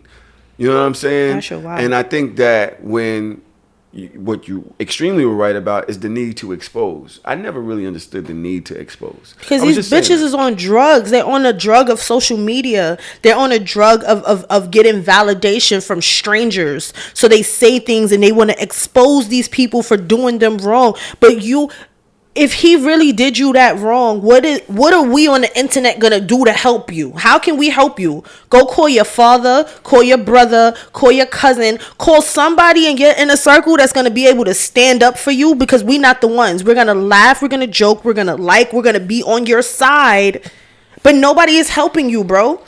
Your kids still don't got no food to the 11th. We got a week and a half, bro. Yo, that was it was a segue, but you stole the moment. So I'm going to go somewhere else. I'm sorry. That shit just gets me setting tight. it up. It was great, son. And Dodge was in front of the plate like, no way. I'm sorry. But the throwing the food on the floor thing, I didn't get to that yet. So I wasn't ready for the segue. What about saying like, yo, I see the way my kids look at my other kid, to Trom's point, when you do the stuff that you do, and there's jealousy setting in, and there's like it's getting aggressive. Your kid's getting bullied now. You know what I'm saying? Like I can see them starting to feel a way when you do these things, and I appreciate what you're doing, but it's having an adverse reaction in the house. Exactly. So yeah, I'm not letting you bring this in. Now, I'm not saying what she did was right by throwing the food on the floor. He gave her mad options. He said, put the kid in another room. Bring the little nigga downstairs. He can eat the shit with me and then send his ass back upstairs. He understood that there was going to be a disparity between the other children, and he tried to find a solution. You wouldn't feel a way if we was all together and I only bought my son's food? That doesn't count. No, the question that you should be asking is, if y'all had a kid together and y'all broke up, would you feel a way if you bought something for your new baby and didn't buy nothing for them 2 girls? Because that's different. When you together, you do mad together like shit. But if I'm not with you anymore, we're not married. So I don't have to take care of your kids no more when we not together. I'm always going to do for the girls, though. If me and Tanae, I hope that never happens, have a child. No, I'm just kidding. I'm sorry.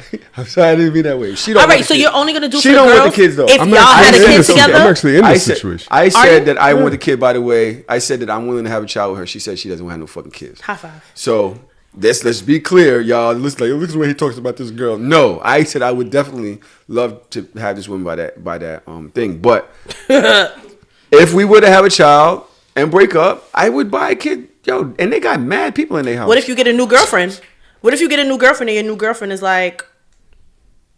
We'll talk about that in a second. At the end of the day, you just gotta be mindful. I'm in the exact same situation. Like my youngest daughter's mom, we was together, so I practically raised her boys. You know what I mean? And then we broke up. I'm not gonna be like, oh, fuck y'all niggas. I've taken them on vacation without her. You know what I mean? Since we broke up, I take them to basketball games. I buy them Christmas gifts every year.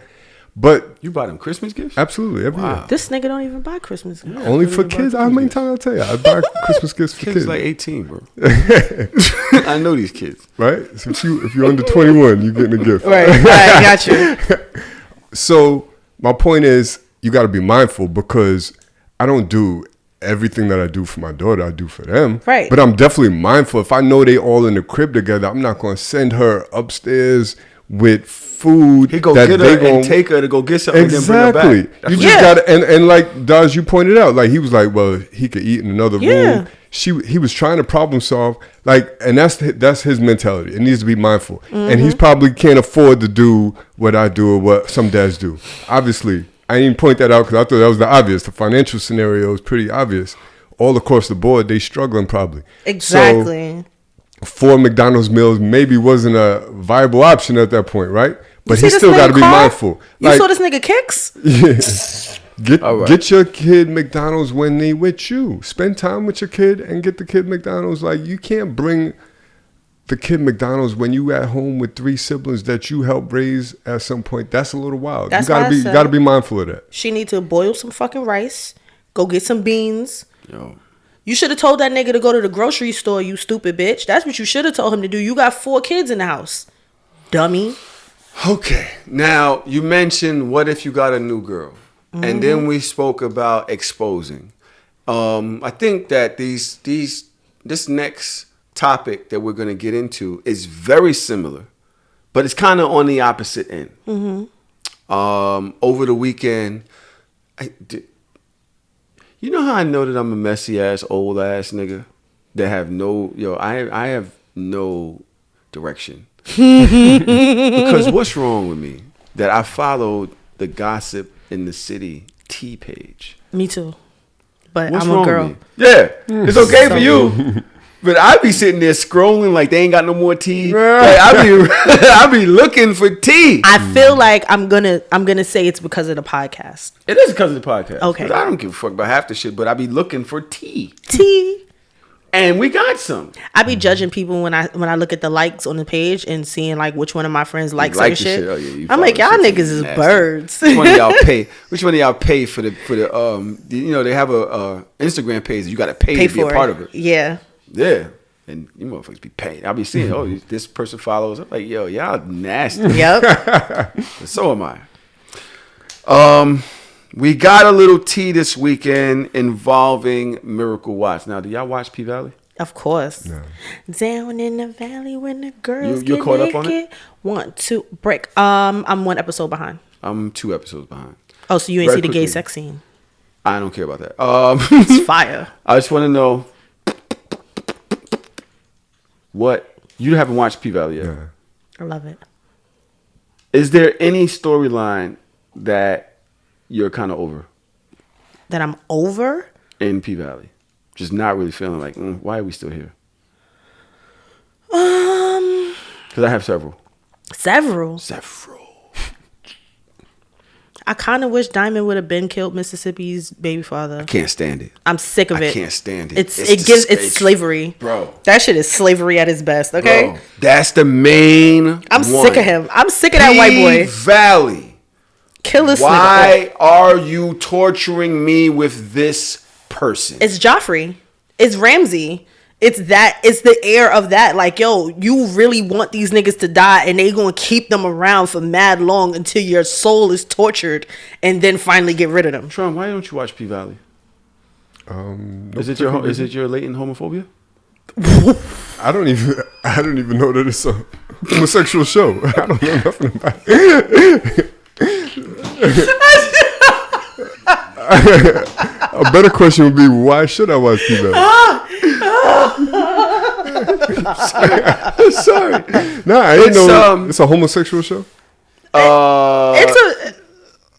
I don't know. Okay. It's not a homosexual show, but homosexual vibes. But it has. It has. So does Power. Huh? So does Power. I don't know nothing about Power. Which parts of Power with? With Kanan? No, not Raising Kanan. The one with the two boys.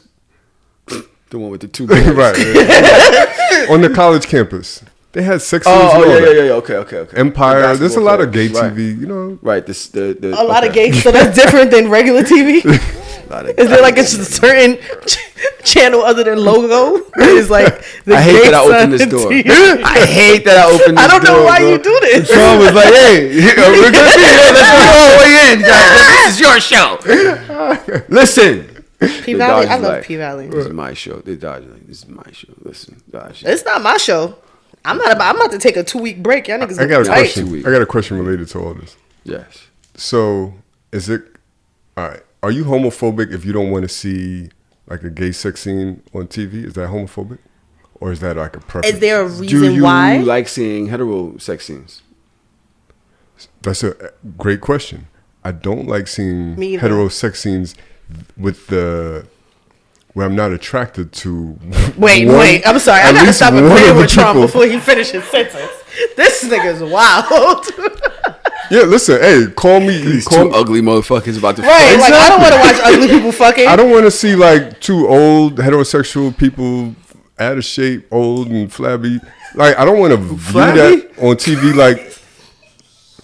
Like you could kind of graze by that part. Like you know what I mean. I don't need to see all the details. I'm gonna keep it real with you. It doesn't happen. I turn my and eyes. it doesn't happen for a reason, Melly. Like they're not gonna play that because who wants to see that? Right? I turn my eyes when most sex scenes happen on TV. If I'm not in the mood to be stimulated in that fashion, I don't like watching sex scenes. I don't. I watch porn for a specific reason. That's how I'm feeling. That's where I want to go. You know what I mean? I don't. It makes me uncomfortable to watch people have sex scenes when I'm looking for information. I'm watching a movie. I don't know. All right, y'all having sex. I'll go text somebody until the music goes off and I realize that sex scene is over. As far as gay sex scenes, I turn my eyes as well. But I think in the same vein, I'm not looking for that right now. It doesn't interest me. It's not my thing. So in the middle of a good movie, you don't like a good I don't watch sex heterosexual scenes. sex I scene? don't watch sex scenes. Really? I've never watched sex scenes. I hate sex scenes. I've always hated them. Like I think from when I was a kid and my aunts and my parents used to cover my eyes or like they'll skip past it if we was watching something and it was like some type of like a PG sex scene in it. And like as an adult, like if it's not porn, I'm not interested in seeing sex scenes. I don't like them. Yeah, I don't even like watching people kiss on TV. I don't sit there and, if I'm watching a movie, I'm interested in the storyline. They start kissing, I'm like, all right. So no intimacy unless it's porn. Yeah. Wow. No, I mean you could. I don't mind kissing. I don't mind kissing. I don't mind hugging. I don't mind that stuff. But like,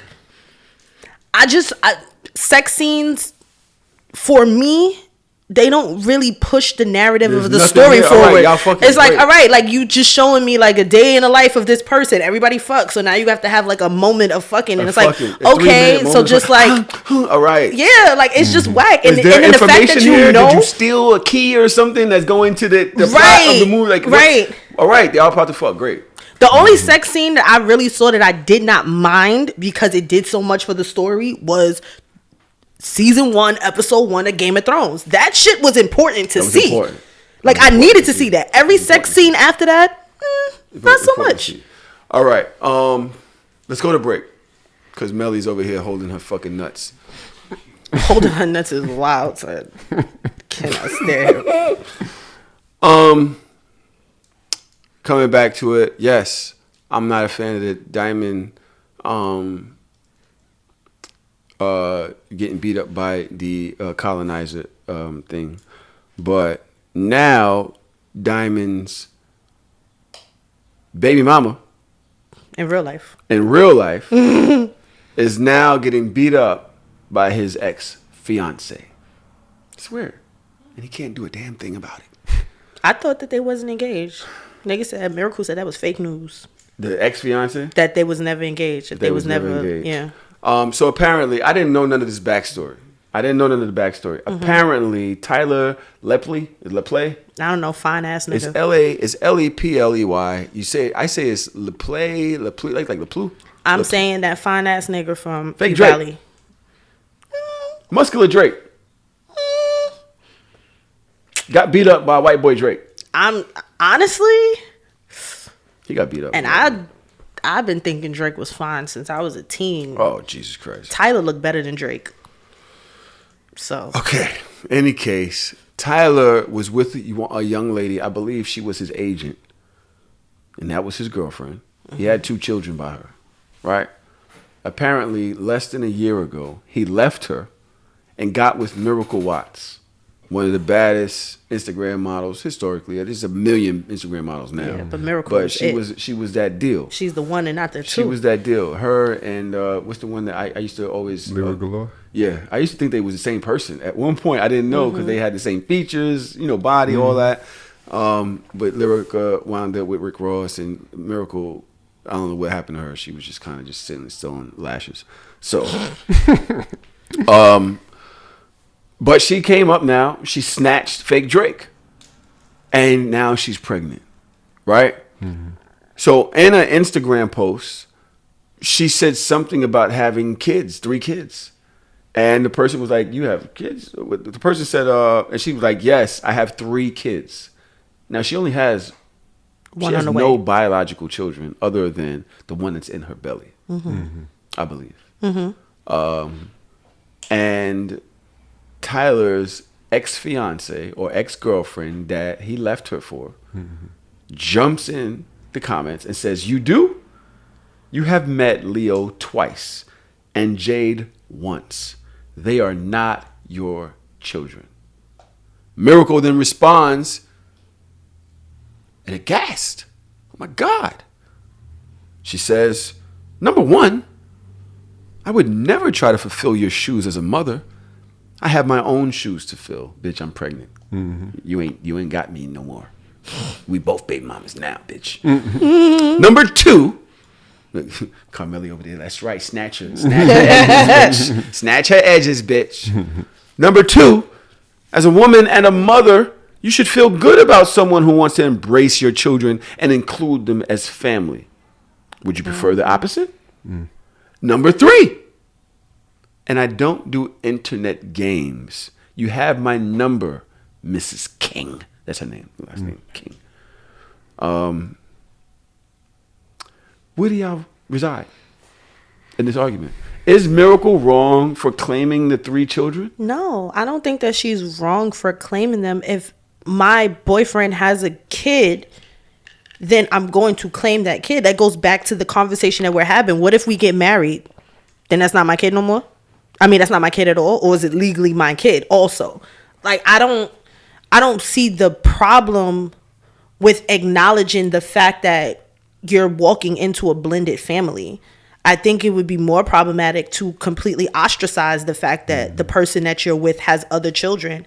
And if you feel like you're willing to take on a role of a third parent, because that's what it is, then that should be admirable.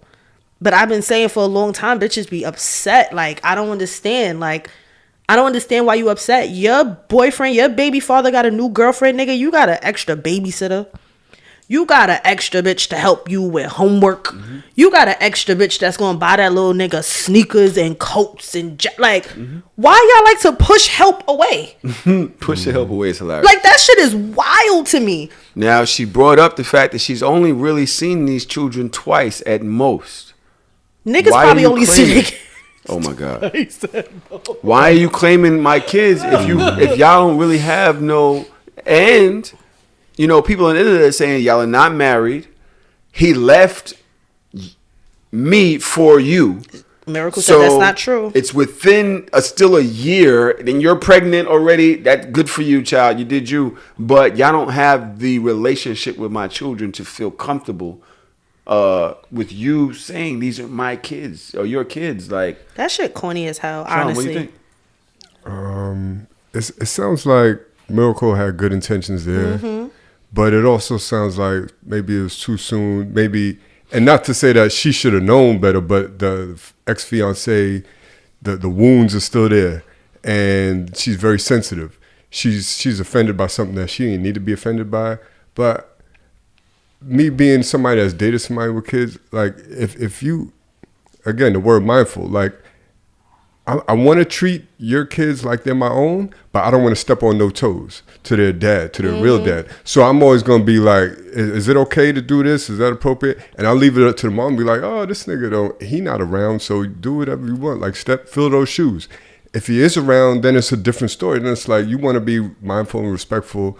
So I say all that to say, like, she's obviously sensitive. So maybe in retrospect, in hindsight, she shouldn't have used that word in public on Instagram because it opened up wounds. What, 3 kids saying that I have 3 I don't kids? think. Again, she was I don't think she meant any harm by that. You know what I mean? But there's somebody on the other side that's still sensitive to the breakup.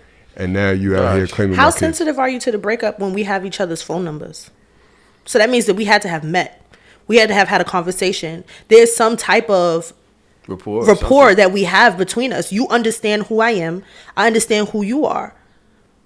So why do I have to walk on eggshells because you just got your panties in a bunch? Maybe because a lot of people didn't know that you was his baby mother. Maybe you feel some type of way because at the end of the day, I'm Miracle Watts. This is Tyler.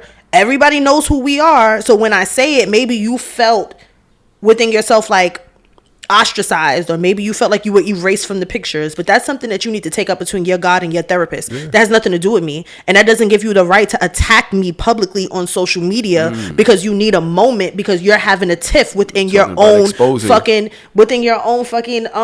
self-esteem. That's not right. You don't do stuff like that, especially if you have my phone number. If you have any means of contacting me and you felt some type of way about something as a grown-ass woman, like, yo, I kind of feel a way that you did this. I feel like, you and the kids don't really have that rapport yet. And then maybe Miracle would have went back and deleted that comment. But now you done turned it into a shade room blog post, think piece, Twitter thing. And it's just like, why? Yeah. What is the fight? That I said that I look at your kids like they're mine? Right. Like I hold your kids to the same place I hold my child. When they're with me, they're getting McDonald's. When they're with me, they're getting McDonald's. Yeah. What is the thing that made you feel to react and fight? What is the conversation? What is the argument? This is what I was talking about when I was talking about people wanting to go back and forth with me on the internet. And I'm just like, yo, I just don't. First of all, if you have my number, why would you do this instead of calling me? Yeah. Like, they're like, well, you can't tell a person how to respond to disrespect that they feel. What is the disrespect? Do you think that I was saying they're not your kids? Did you think that I was taking ownership of your children away from you? People are ridiculous. Like, I'm accepting. Sick. Now, it's funny because I did a little TikTok about it. And I posted a picture of Tyler and Miracle together. I couldn't find a picture of Tyler and this woman. Told you. I didn't even know the nigga had kids until this post. Other children. We didn't even know he had a girlfriend until he actually kind of said it at some point last summer. And next thing you know, he was with Miracle. I don't even remember that. Yeah, Tyler is, there's like a little article somewhere. It's like, oh, Tyler Lepley has a girlfriend. Next thing you know, he's with Miracle. So I don't know if they were talking about Miracle. Did he meet her on the set of P-Valley? I feel like that's where they met. I'm not sure. Wait, Miracle's in P-Valley? Now, this season, she's on P-Valley. And she's twerking. Watch it now.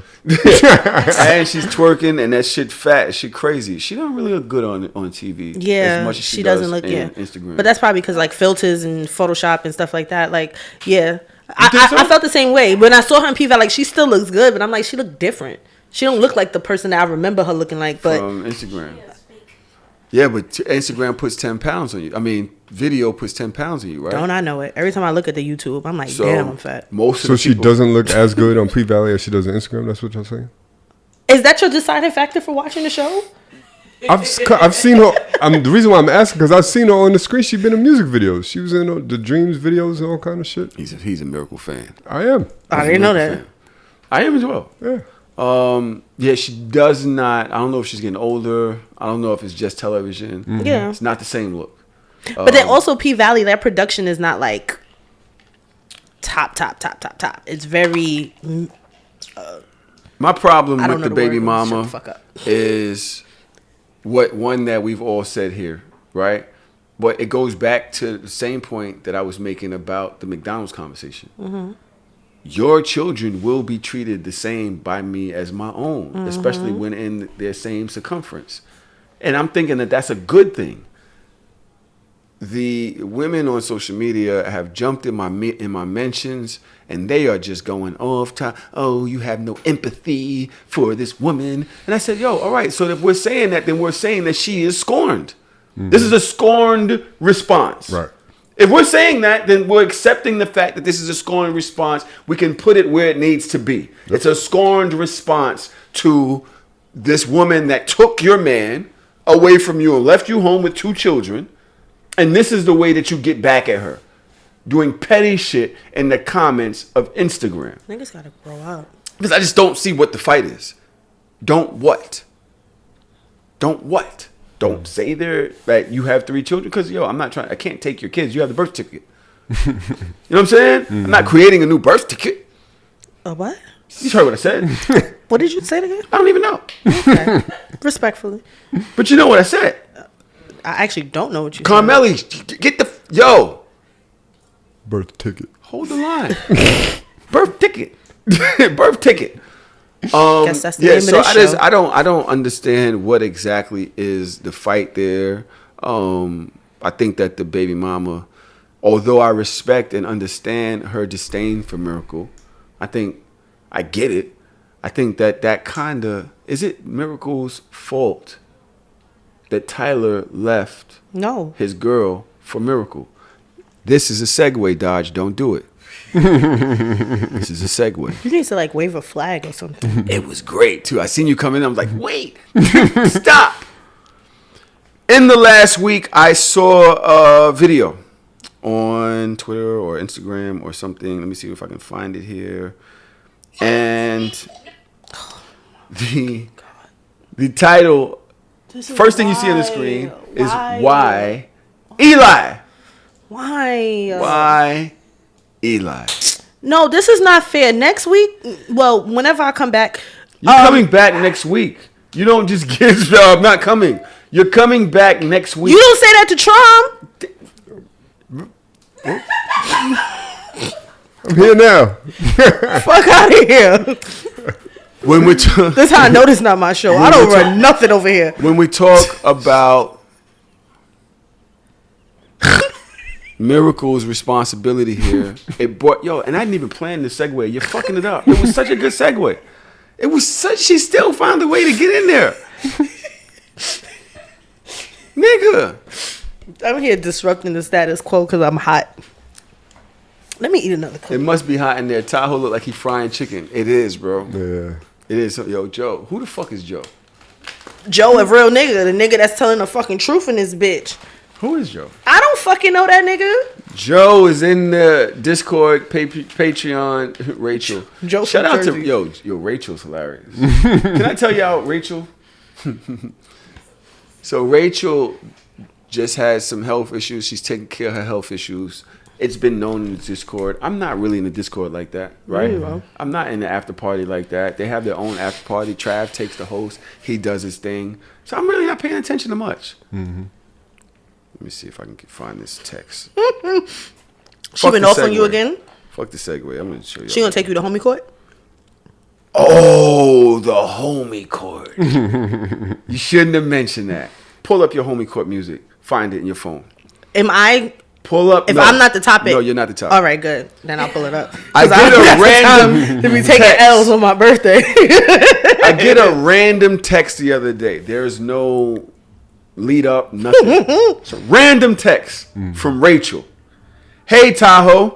I just wanted to let you know that my surgery was successful. I'm recovering well at home. Thanks for your concern. I greatly appreciate it. Yo, Rachel was a fucking nut, bro. That's crazy, Rachel. How you was gonna come at my son like that? I'm looking at my phone like... This nigga Tahoe don't know up from down if it's not about him. And you know that. You've been listening to this show way too long, bro. I'm like... When was I concerned? Did I show concern? This is fucking wild, son. Was I supposed to show concern? I've been telling you about people south of the Mason-Dixon. They fucking nuts. Rachel is a certified nut. Cause why did you send this to everybody? She ain't send that shit to me. Why am I didn't even know nothing. Like, I'm finding everything out on this show. Did you know about the surgery? Everybody knew about it. I didn't know. Trav, did she send you? Look, here come Juan hating, nigga. I still want to know why this nigga's name is Super Dilf. If you want to jump into Discord, if you want to jump into Patreon, so I didn't get that message, and I'm her bestie. Facts. But you might have asked, Kiana. Oh, God, here come Rachel with her receipts. Mm-hmm. If you want to get in the Discord, it's a great time. It's a fun time. www.patreon.com/Shameless pod. So I'm the only person that didn't care. My bad. All right. I care, Rachel. I'm happy that you're feeling better. I care as well, Rachel. I'm glad you're feeling better. Dodge, why you had to? What? Wipe my tits? My fucking titties is sweating in this bitch. What I keep trying to tell you. I wore the thinnest shirt that I could possibly find, and I'm still sweating. The segue got fucked up, some baby which powder. is great because I want to do I'm this not from homie the projects. court. Why the fuck would I put baby powder on Can you my play the chest? homie court music, please? I thought we was Play the homie court, goddamn. It's important because I'm tired of being violated. I'm tired of people mistreating me, and she knows it's coming. This young lady. Homie court. In the so shameless justice system, friendship-based Tom offenses are knows it's about considered to. especially heinous. These are their stories. I'm at the mixer. I am the host of this mixer. It's called the Kinks and Drinks Mixer. Okay? It's for Hard or Soft. By the way, Hard or Soft is doing a play party July 23rd. Am I invited? If you're interested in coming to get freaky and having fun in front of people, we're having little workshops and all types of things. It's not for people who are fully fledged players. Like, you know what I mean? Like people that's in the super lifestyle. This might not be a thing because we're going to be doing a lot of introductory things. It's soft. Oh, it's a beginner course. Soft. It's like a beginner course. You I like come that. out. If you're in, you're in. You'll have your little space where you can do your in thing. But this is more for the people that want to get involved. It's not really like, you know what I mean? Kind of like me. Like I'm not all the way in. I've done play parties, but I'm not like big lifestyle. Like I'm not having orgies and all that shit. I'm not. But that's a whole different story. We're at the mixer. I look over towards the door. Mm-hmm. I see. Do y'all remember the young lady that made the hoodies? Y'all remember that? Remember the young lady we had the Hard or Soft weekend, the So Shameless Hard or Soft weekend? And after the weekend, she sent us these hoodies that it was amazing. Great hoodies, right? Mm-hmm. Dodge, you got a hoodie, right? I gave one to my ex-co-host. I have two.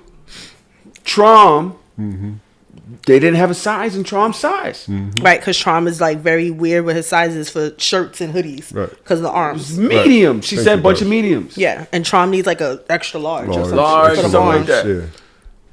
She sent the whole email to us about, remember Ain't she no hit us. me? She was like, Tahoe, I sent you those sweatshirts for Dodge and Trom. Did you give them to? Because I see you have two. And you blocked her? And I blocked her. I think I unblocked her. You did.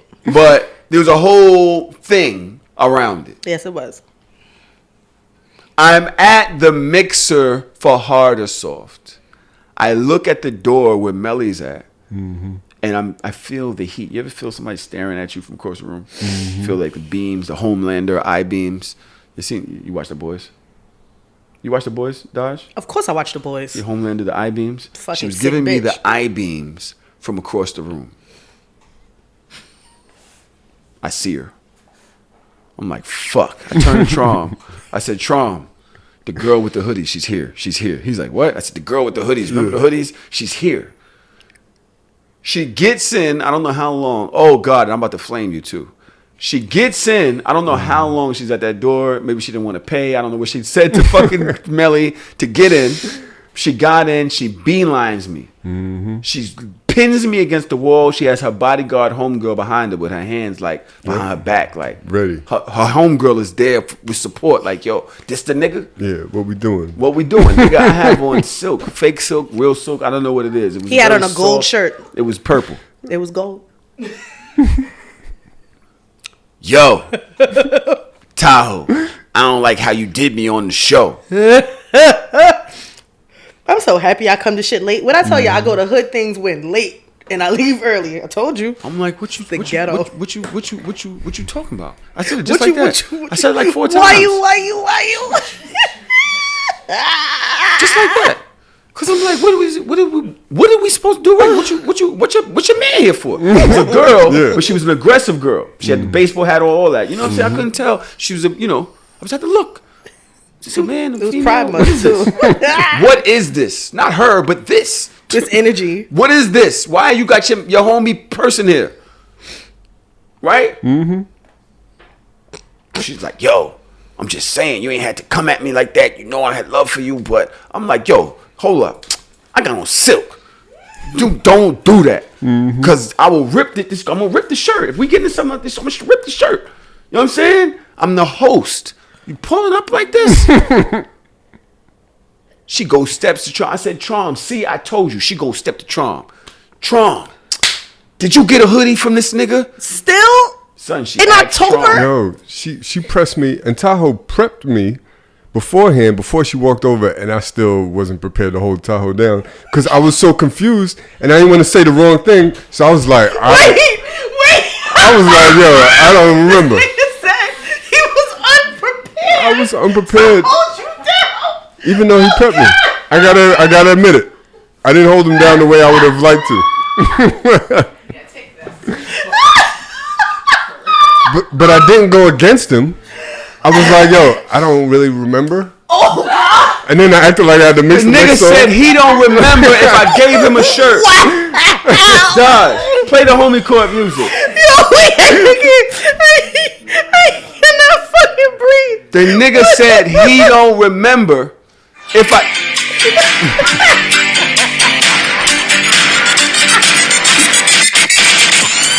Oh God. This is homie court. I'd have a homie court inside a homie court. Based offenses are considered especially Because how you don't remember we just had this conversation? Not 3 minutes before we had this conversation.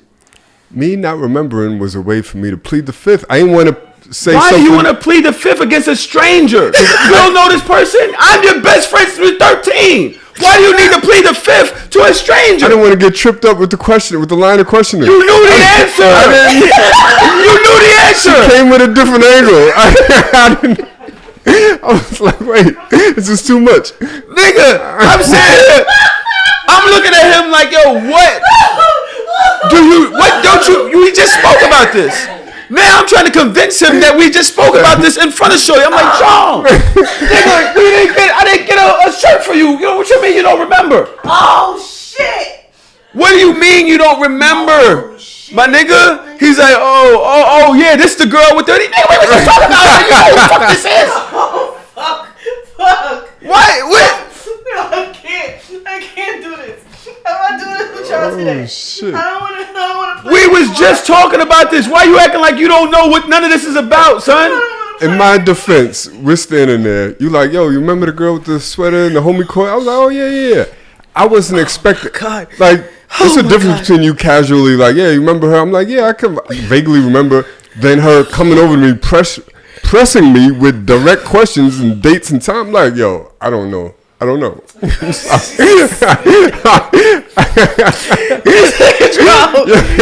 Nigga really had his hands up. Yo, I ain't not part of this. I don't know what's going on. I vaguely remember. You know, it wasn't me. I'm like, Trom, you didn't get a hoodie because it wasn't your size, right? He's like, I'm like, wow, nigga, like, yo. Her homegirl behind her walking up like, yo, this nigga lying. I'm like, blood. Yeah. But her homegirl if she would have swung, I would have had cool. your back. I would have had to restrain her. Her homegirl was mad cool. She wound up being kind of cool with it. She still had an issue with me. right? But we said because she actually really designs well. She does. She actually really designs That well. hoodie is fire. I can't remember the name of her business. She hasn't hit me up ever since, and I think there's a reason. She hasn't hit me up since. Because you blocked her. No, He unblocked her. nigga, she ordered food. At the end of the night, the waitress comes up to me. Oh, that was her. It's like, yo, where'd that girl go that had the masculine presenting? She didn't say that, but 6 on the block is the name why of you the blowing up? You said you. I thought you meant to shout it out. I'm sorry. Oh wait, because he was at that part of. I'm sorry. Bleep that shit, really. Cutting nothing out. You gonna come to my event and leave without paying the bill? The lady coming up to me, the manager was like, well, is this part of your party? Then you're going to have to, we're going to take that out of your whatever because, we trusted you that you knew these people or whatever. I'm like, yo, I ain't order that food. Wow. I didn't order that food. And then why? Now, the service that night was kind of shaky. But you could have went up to the bar and be like, yo, here, I'm paying for the meal that I got over there. Why'd you dip off? Is this too much to say? She did it on purpose. Yeah. She was probably mad at ordered Trump. a certain amount that was the cost of goods hoodies? sold for the Wow. Nah. No. Now, when you pull up on me, I'm telling you, I'm be ready for whatever. Because, yeah, you did dip out. I'm telling you, you dipped out. You dipped out. Ma, this is my camera. Look at me right now. You dipped out. You know you dipped out. Don't do that. Okay? I didn't ask you for no hoodies. I didn't ask you for nothing. You ordered food and you dipped out. Oh shit. Your homegirl cool. Hey, it is what it is. You don't do that to somebody that has a platform that's known for taking people to home in court and talking about their own personal issues. You do that to somebody that don't do that. Somebody that's too cool for shit like that. I'm not too cool for that shit. I don't give a fuck about none of this shit. Yo. You ordered the food and you dipped out. I still want you to design the shirts for the show. I think she's nice at designing shirts. She is. Okay? But you dipped out. Now, we've all dipped out before. Have you dipped out before? I've dipped out before. I've done it before somehow, some way. I don't remember doing it in a restaurant. Have I done it in a restaurant? Yeah, you dine and dash. You dined and dash, and they tried to charge it to me. I had to fight tooth and nail about that shit. I didn't deserve that. Anyway, yeah, she got the last laugh. Yeah, Juan, shut the fuck up. Let's go to break. Is it 1:30 now? Where we at? 2 hours. Okay, well, shit then.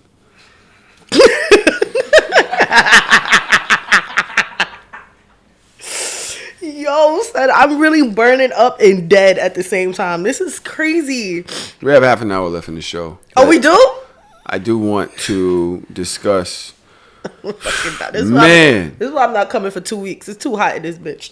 it is pretty hot. We do got to do the Why Eli because the segue before was so nice, and I do have a question about it. Let's go to Why, Eli? the video. Is he toxic to me? No. He does what the I want him to do. He's not toxic to me. Is he toxic to his wife and his kid? Absolutely, because he's not. Well, why are you dealing with a like that, son? Fuck him with his wife, Eli. Shade. It's not my business. Shade. It's What you talking about? How is that not your business, bro? Shade. That's not my business. Bro, that sounds like bro, you're not taking accountability. That's not my business. So if he wants to cheat on his wife, why is that my business? So what you cheated on me and bitches didn't feel like that was their business. Man. Why do I care if this man want to cheat on his wife? man, bro. Why, Eli? Why, Eli? So what you be Hold on. Why, Eli? That sound- Why should I care if this man want to cheat on his wife? Yo, I love that. Why, I love Eli? that. Yo, and the fact that the naked trumpeter, his name is Eli, it just makes it so much better. Why, Eli? Is it the other woman's concern if the nigga she's dating is cheating on the person? Is it their concern? Like, should they be held responsible? Like, if if the other person's cheating? Depends on the state. I don't go by human laws out here. It depends on the state, because in certain states, you can get sued if you are in a relationship with somebody's husband. I'm talking about Brooklyn, New York. Nah, it's clip. Don't matter. It's for everybody. Everybody for everybody. Don't matter. Don't matter here. It only if you matters in North if Carolina, you can't fight. If you in North Carolina, you might want to think twice. So is she right?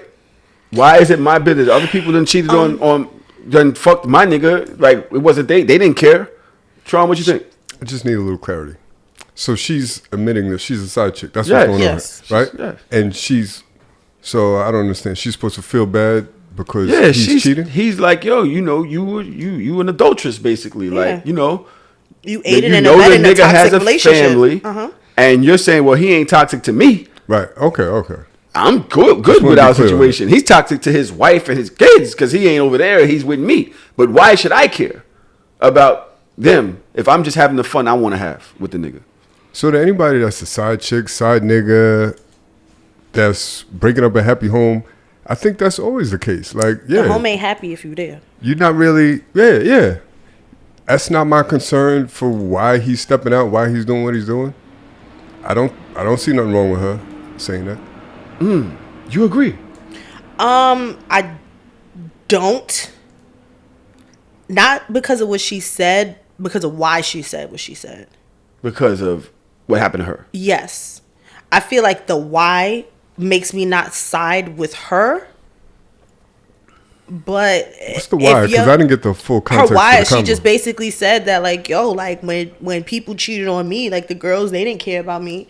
Like they didn't consider me. They didn't care what I was dealing with, what I was going through, or whatever the case may be. So why should I care about this man and his wife and his kids? I feel like it comes with a certain level of maturity that woman to woman, yeah, you should kind of care. Because why would you want to do something that you know is going to hurt somebody else knowingly? For what? What are you getting out of that? And if he does it to you, he's probably going to, if he does it to his wife, what do you think he's going to do to you? You think you his only girlfriend? It's like the drug dealer mentality, like, oh, they're going to buy this crack from somebody else. Might as well be me. Right. I mean, I'm not saying, I don't think that she's right, but I do understand, like, on a logic standpoint, like, logistically, I understand where she's coming from. Do I agree? Not really. As somebody that has dated people, I don't think I ever messed with anybody that was married. I think the sanctity of marriages was always, like, my cutoff. Sanctity? Yeah, I would not fuck with somebody that was married. One of my main bitches was married for mad long. That's your problem. It's That's like, between you and your God. But they was married. She felt a commitment to her husband, but she was miserable in her relationship. Like she just was there because she got married.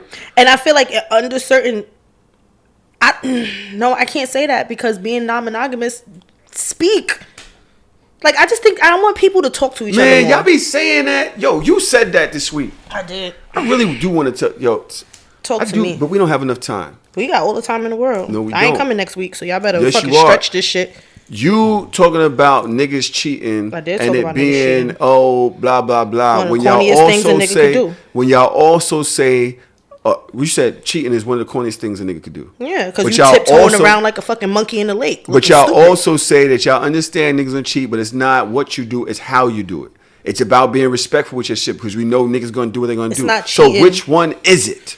Which one is it? And I said y'all to you, sending mixed messages. No, niggas is not sending mixed messages. Hold up, don't talk to me all aggressive. No, fuck out of here. Because I said this shit to you on the internet. You're talking about two different type of people. There are people that are completely monogamous. There are people that are non-monogamous. And there are people that understand their situation and they rather take the bad with the good or whatever. Because I'd rather have bad times with you than good times with somebody else. Those are three different types of people. So you cannot put the logic or the thought process of one person on another. That doesn't make sense. If you're a non-monogamous person, you can't put that on somebody that's completely monogamous. Niggas not gonna go ask which one of these bitches are you. True. Are you the one that's like this? Did you rather have bad times with me and good times with somebody else? Are you cool with that? Niggas not gonna ask that. You're gonna study your situation. You're gonna say, you know what? I'm not gonna be disrespectful and do shit all in your face where you can find it and all of that. Pussy. Yes. All right. So eat that To my bitch, I'm a pussy. All right. So eat that. That shit is still corny. There are 2 times in my life that I have been fucking with niggas that I knew was fucking with other bitches, and they both fucking told me, and I was cool with all they bitches because I'm a cool ass bitch. Like, It is what it is. I'm in a fucking spot. I'll never fucking forget this. I'm at a fucking tequila fest. I run into my nigga, other bitch. She's like, yo, is outside. I'm like, yo, he outside right now? She was like, yeah, he coming to pick me up. And I was like, oh, that's fire. So I was like, yo, let's take a selfie and fuck this nigga head up real quick. Because he didn't know that we was in the same spot. We took a selfie. We sent it to him. He was like, oh, both my bitches together. That's fire. I was like, come upstairs. Nigga came upstairs. We all party together. To this fucking day, we called each other sister wives, everything. It take a certain type of nigga that will really say to somebody, this is the type of nigga I am. This is what I be talking about with you. You're a great person. I love you to death. Yes, some of it. How many women do you think you're representing with that statement? Most women is not doing what you just said. And that's not, and that's fine. And that's No, fine. don't say that, because you're making these overarching, generalizing statements and saying, well, I am the type of bitch that would just party with your other bitch and know that sometimes you're with her and sometimes with me, as long as you tell us. When I couldn't find my nigga, I would be like, yo, Ab, where our boyfriend at? Yeah, right. Yeah, fucking right. I wish I could call her right now. And I just want to say to the two other women in this room, fuck y'all, because y'all don't come down on her when she says shit that y'all know y'all don't fucking agree with. What y'all come down on me. Wait, what's the emoji? Exactly. Nigga, fuck out of here. Ab and two chicks next to each other. Yeah, because that was my fucking sister wife. I knew her. We would be all on three-way FaceTime together, chopping it up. And she's not gay. So she never wanted to have sex with me. I would have definitely fucked Eb. But she never wanted to have sex with me. She's not gay. That's not her thing. But we had the same nigga. Dawes, you're one of a kind. I'm not one of a kind. I'm not one of a kind. Because if I'm one of a kind, then why does she exist? Why do the other bitches that I was cool with when my nigga had other bitches exist? A better question is, why would monkeys tiptoe in the lake? I don't understand that. You saw the... That's it. Monkeys. The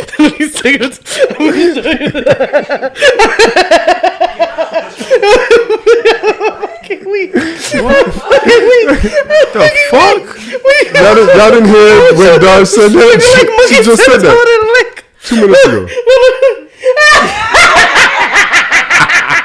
You showing what? That's a gift for them. Nobody knows what's going on. I'm one of y'all. Just to let you know that I am one of the people here. I don't know what's going on. Oh my god. Whole nother conversation that we will start the episode with next week. Let's start the episode that Dodge will be here on with this next week. But I do want to get to Carmela, where we at? 2:10. All right, we got 10 minutes to do this, and then we got 9 minutes to do cap or no cap. Trom, sit your black ass down. Sit your pink ass down. Oh, shit. This week was an interesting week.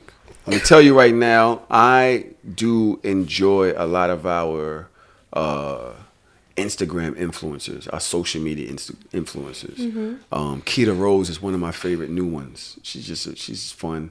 One of my favorite old ones would be Watch Jazzy.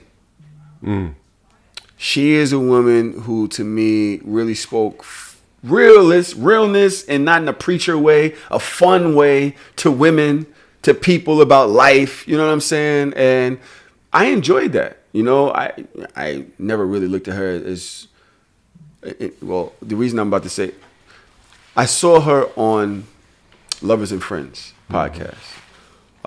Which Hard to Soft was also on one of the last episodes with us together. And yo, she looked amazing on the Lovers and Friends podcast. So Watch Jazzy, if you see this, goddamn, you look fucking great. But the internet didn't like much of what was said. That's Cam Newton, bitch? Yes. Oh. See? Oh, she with Cam? Oh. She's with Cam Newton now. And I seen the video, but I didn't know who her guy was. Let's let me see. You if gotta I can... be a different type of bitch to love a nigga that write in them fucking the way he write in that font all the time. Yeah, he's an interesting person. He is definitely an interesting person. Let me see if I can find the clip from Lovers and Friends goes like this. What does a submissive woman do for her man? Everything. What does that mean? You know, like packing his bag, unpacking his bag, just making sure all the things that he wants. And like, I pretty much read his mind. So it's like, if I know you and I study you, like I know how you are in the morning, I know how you are about midday, I know when you're in this mood, what you need. Like before you can ever ask me for something, I'm already on it. I mean, he's spoiled. And you know, when I talk to my girlfriends about it, I was like, oh, how you guys doing? And I'm just like, girl, he's rotten. I'm like, he's spoiled rotten. Like, he's rotten. But I love that. Like, I want him to be there. I think my biggest flex is how I treat my man. And I've been known to love people back to health. And sometimes it's very draining. But my love is my superpower. And I used to hate that about myself. But now it's like, I'm just embracing it. Like, that's who I am. Like, if I love you, I can heal you. It's your joy. It is my joy. You know, I love to see him eating the meal that I cooked. Excuse me. Keep watching. Hold on. There's more. Come on. Sleep easy. Every night, like clockwork, I scratch this man's back to sleep. And I know when he's asleep because I can tell when his breathing changes. And some people might think that's psychotic, but that's like, I just know that's when I'm like, oh, I can stop now. But I find joy in being your rest, you know? So know what that means. And that works for us because he wants what I have to offer. What are you getting from all that you're giving? What are you asking for in return? What does a submissive woman do? I wish that I would have put that. I see you got on your maid outfit like you always do. What? She's a maid? Trying to say she's a maid for taking care and caring for her nigga? Hey, maid. All of the things that women require from a man Hey, to protect and provide and all of Nigga this shit. Nigga said, And she I'm can't scratch her submissive. I nigga's do back? everything for my man. I pack his bag. The first thing you start about was fucking domestic shit. Like you packing his bag and you unpacking his bag. You ironing his linens. Oh. Hey, maid. What's the problem? Y'all niggas is on y'all. Y'all niggas is out y'all motherfucking minds, yo. So she's happy with that. She loves That that. bitch not happy. It makes her happy. He's probably happy with it. Why is that a problem? To pay attention What's to wrong with your, these bitches in this world nowadays? It's a problem. You gotta pay attention. the bills in their house. Hey, man. You gotta buy their kids McDonald's. You gotta do all these things to prove that you're a good person to them, but let them have to iron your clothes and all of a sudden you're a maid? Hey, maid. I see you got on your maid outfit like you always do. I don't give a fuck about nothing y'all niggas is talking about. Shit is stupid. This is why I be talking about That your nigga man, should hire son. a fucking housekeeper. Listen, your nigga you with would do all that for you. Your man would do all that for you. You talking about me personally? Your man, it would do all that for you. For me? Yes. Am I incapable of doing it myself? That doesn't mean has nothing to do with What it. is what? Y'all niggas is different, bro. No, the fact is that y'all women are different. I'm Y'all cool are with saying what you willing to know. She says that what she does for her nigga does something for her. What does it do for her? She said it's her piece. This is what makes it's my joy to do these things for my nigga. Shit is Me. sad. That shit I weird. don't do it. She didn't say she does it for him because she likes the way because she knows that he requires that.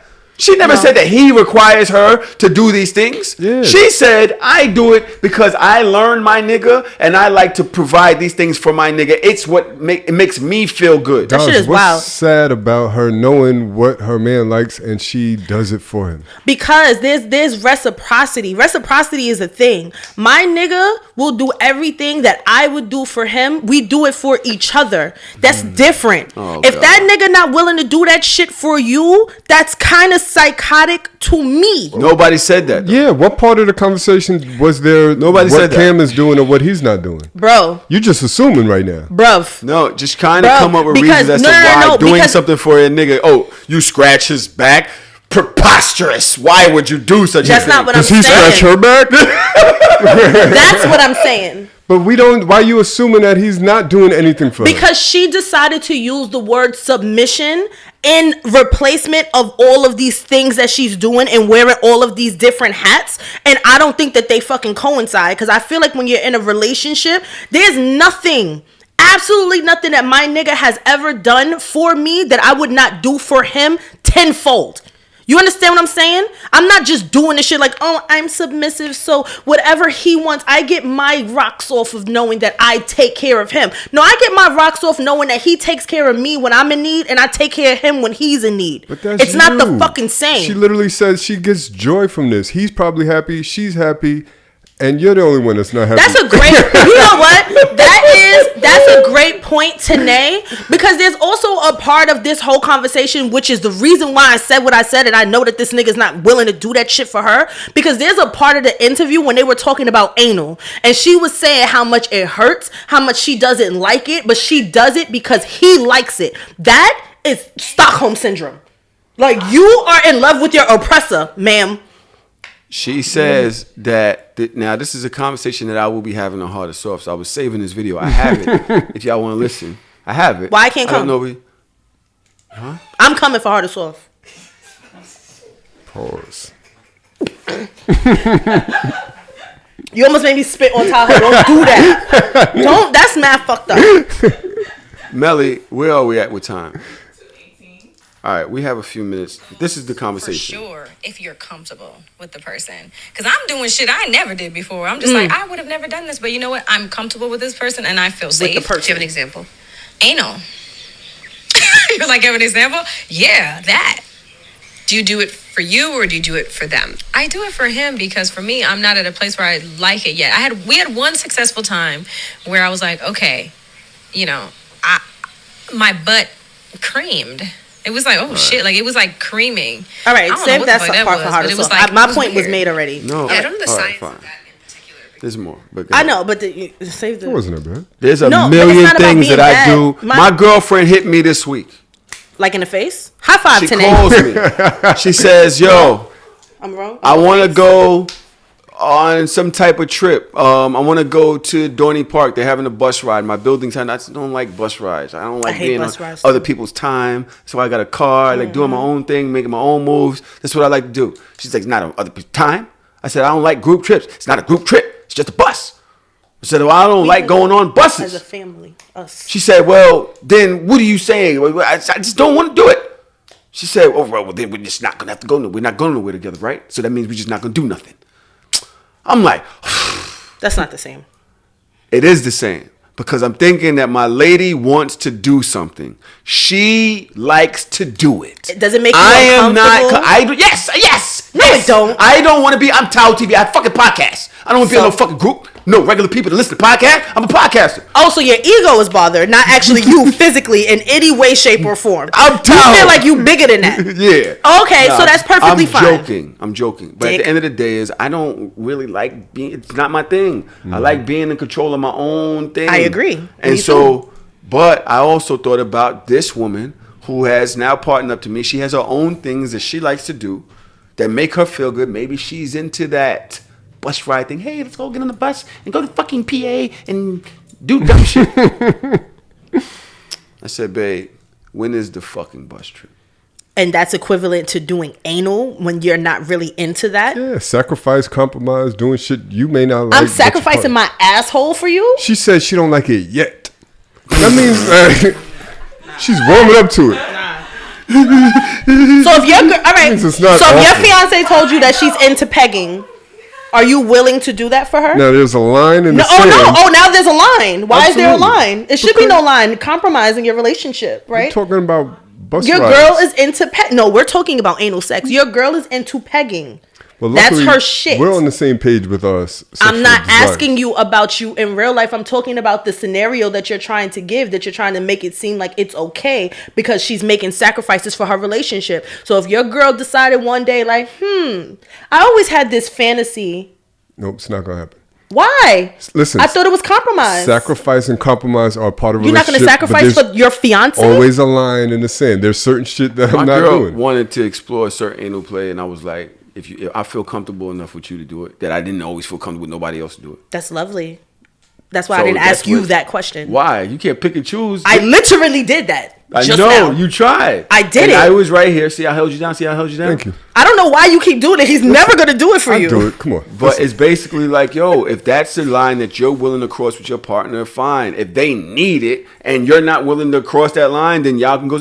She was willing and comfortable to cross that line with her partner. She's why is comfortable with the person, but she's not comfortable with it? Because she's comfortable with her person, but she's not comfortable with the action. She is trying to convince herself that she's comfortable with the action. What that reminds me of is girls that have threesomes or do threesome-like things with their partner, knowing that they're not really into women. You are sacrificing something about you, something about your core, something about your essence for a relationship. That she was willing to sacrifice. And what I'm saying, was willing to sacrifice. Just because you're willing, not a deal breaker for her. Just because you're willing to make a sacrifice does not mean that it is okay. There are many women right now that are locked up in prison because they became drug mules, willing to make a sacrifice for the nigga that they loved, and they sitting in prison right now. You know why? Because they benefited from that. But that's not they knew that they was going to be able to get more of his money and more claim to what he had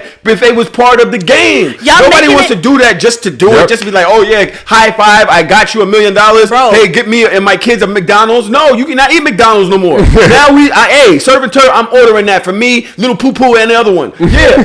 I'm making it transactional, but what I'm saying is in a relationship, when you're in a real, comfortable, non-toxic, even-keeled relationship, you should not have to make sacrifices that literally physically makes you uncomfortable for somebody else. That's not right. I can understand in a marriage. I can understand a lot of things in a marriage. There's a lot of shit that I cannot understand just being somebody's fucking boyfriend. I'm sorry.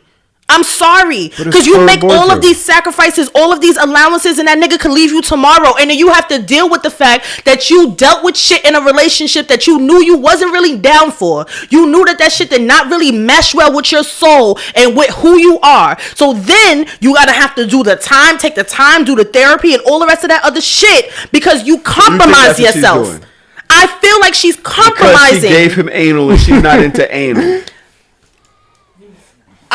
The point is it's here and it's like flying over this nigga head, and I get the point, but we're having a debate. You listening to Carmelli? I always listen to Carmelli. That's crazy. Let me pose this since you brought up my fiance, right? I remember at one point on this podcast, I told y'all I don't really like running red lights, and Tahoe was like, "Yo, if your lady like it, then maybe you should consider it." I never thought about it like that until Tahoe said it. That's a sacrifice. That's a sacrifice and a compromise I'd be willing to make. That doesn't mean that I would do the pegging.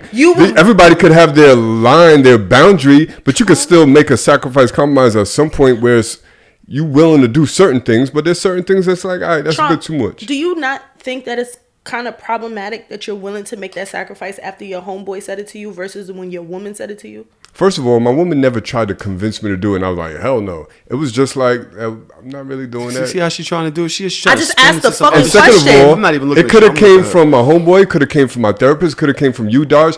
Somebody is allowed to talk to you and open your mind up to different things and to make your relationship normally better. Don't do that anyway, which is another conversation that women normally don't do what? Don't talk about what they like or don't like with sex. They kind of go meet the guy where he's at and say, you know what, am I willing to do that's these problematic for sex?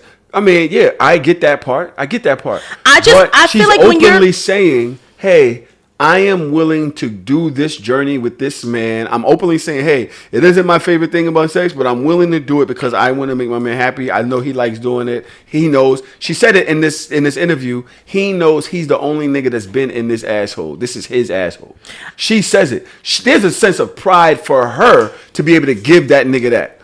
She's saying it to me. So it's crazy to you, but it's not crazy to her because it's not something that she's hiding. It's not something that she's saying in some closet or she's like, it's some deep, dark, secret. She's saying it on Lovers and Friends, a podcast that gets 300, 400,000 listens a week.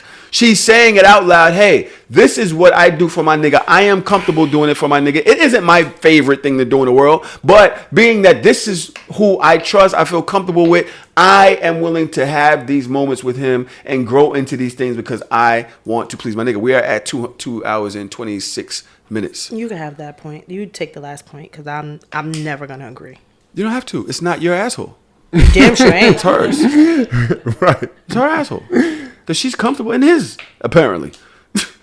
they're comfortable doing what they do, and the internet need to mind y'all fucking business because there's a million things. How is it the internet? When has in the history of niggerdom has the internet ever minded its fucking business? That's the problem. It was created to be in other people's business. Well, they're calling Watch Jazzy whack for her opinions about her relationship with her nigga who has not done. They are together. They didn't break up. There's no abuse. There's no domestic abuse. There's no manipulation. Well, that from what we saw is somebody speaking their truth, and everybody's like, girl, couldn't be me. You know what bothered me about it? This is what bothered me about it. It's not what she said. There was a clip of a video that she made prior to being with him. I saw it.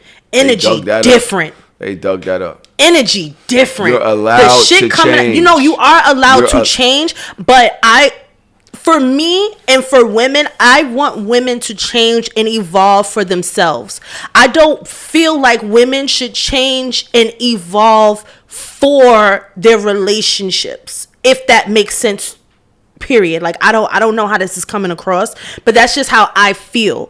I feel like I know what it's like to compromise yourself in a relationship and you be all in and you defend. And the minute that relationship is over, then you have to sit back and you have to sit with yourself and you have to sit with the decisions and all of the things that you compromised, and then you have to do the tough work as to why did I even allow myself to get compromised to this point.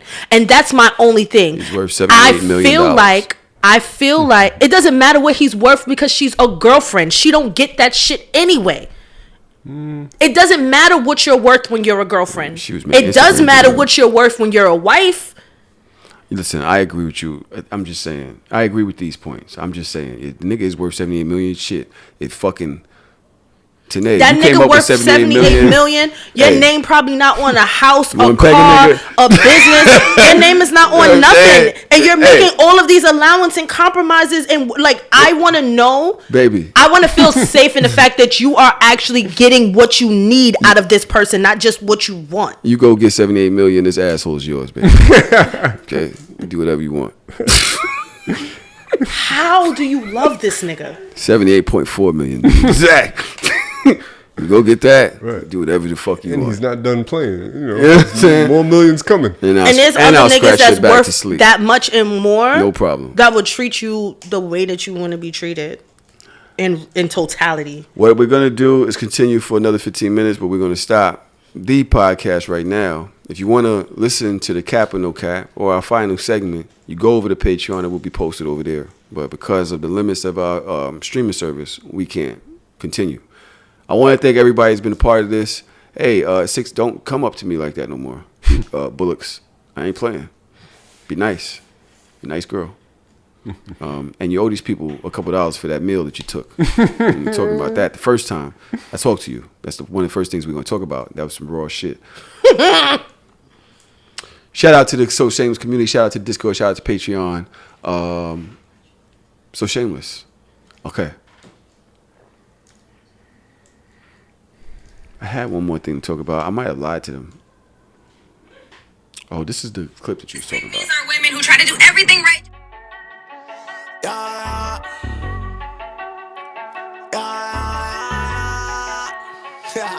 That nigga be crispy. Yeah, hey, I'm shameless, so shameless. With my dogs on the block, it was dangerous. Take a girl out to eat and she's paying. I'm shameless, so shameless. I'ma go hit Tahoe up. Come bring the Tahoe truck, body bags on body bags. Come pick this garbage up. DJ mixing in the booth, he leave him traumatized up. I ain't got no time to waste. Let's get these commas on. I'm sitting in class, I can't even focus. Looking at cheese, hoping that she don't notice. Titty sit right, that ass be poking. I'm sitting in the front cause I gotta be the closest. I'm just waiting for the bell, let everybody leave. I passed with an A, but left her with a D. I'm shameless, so shameless.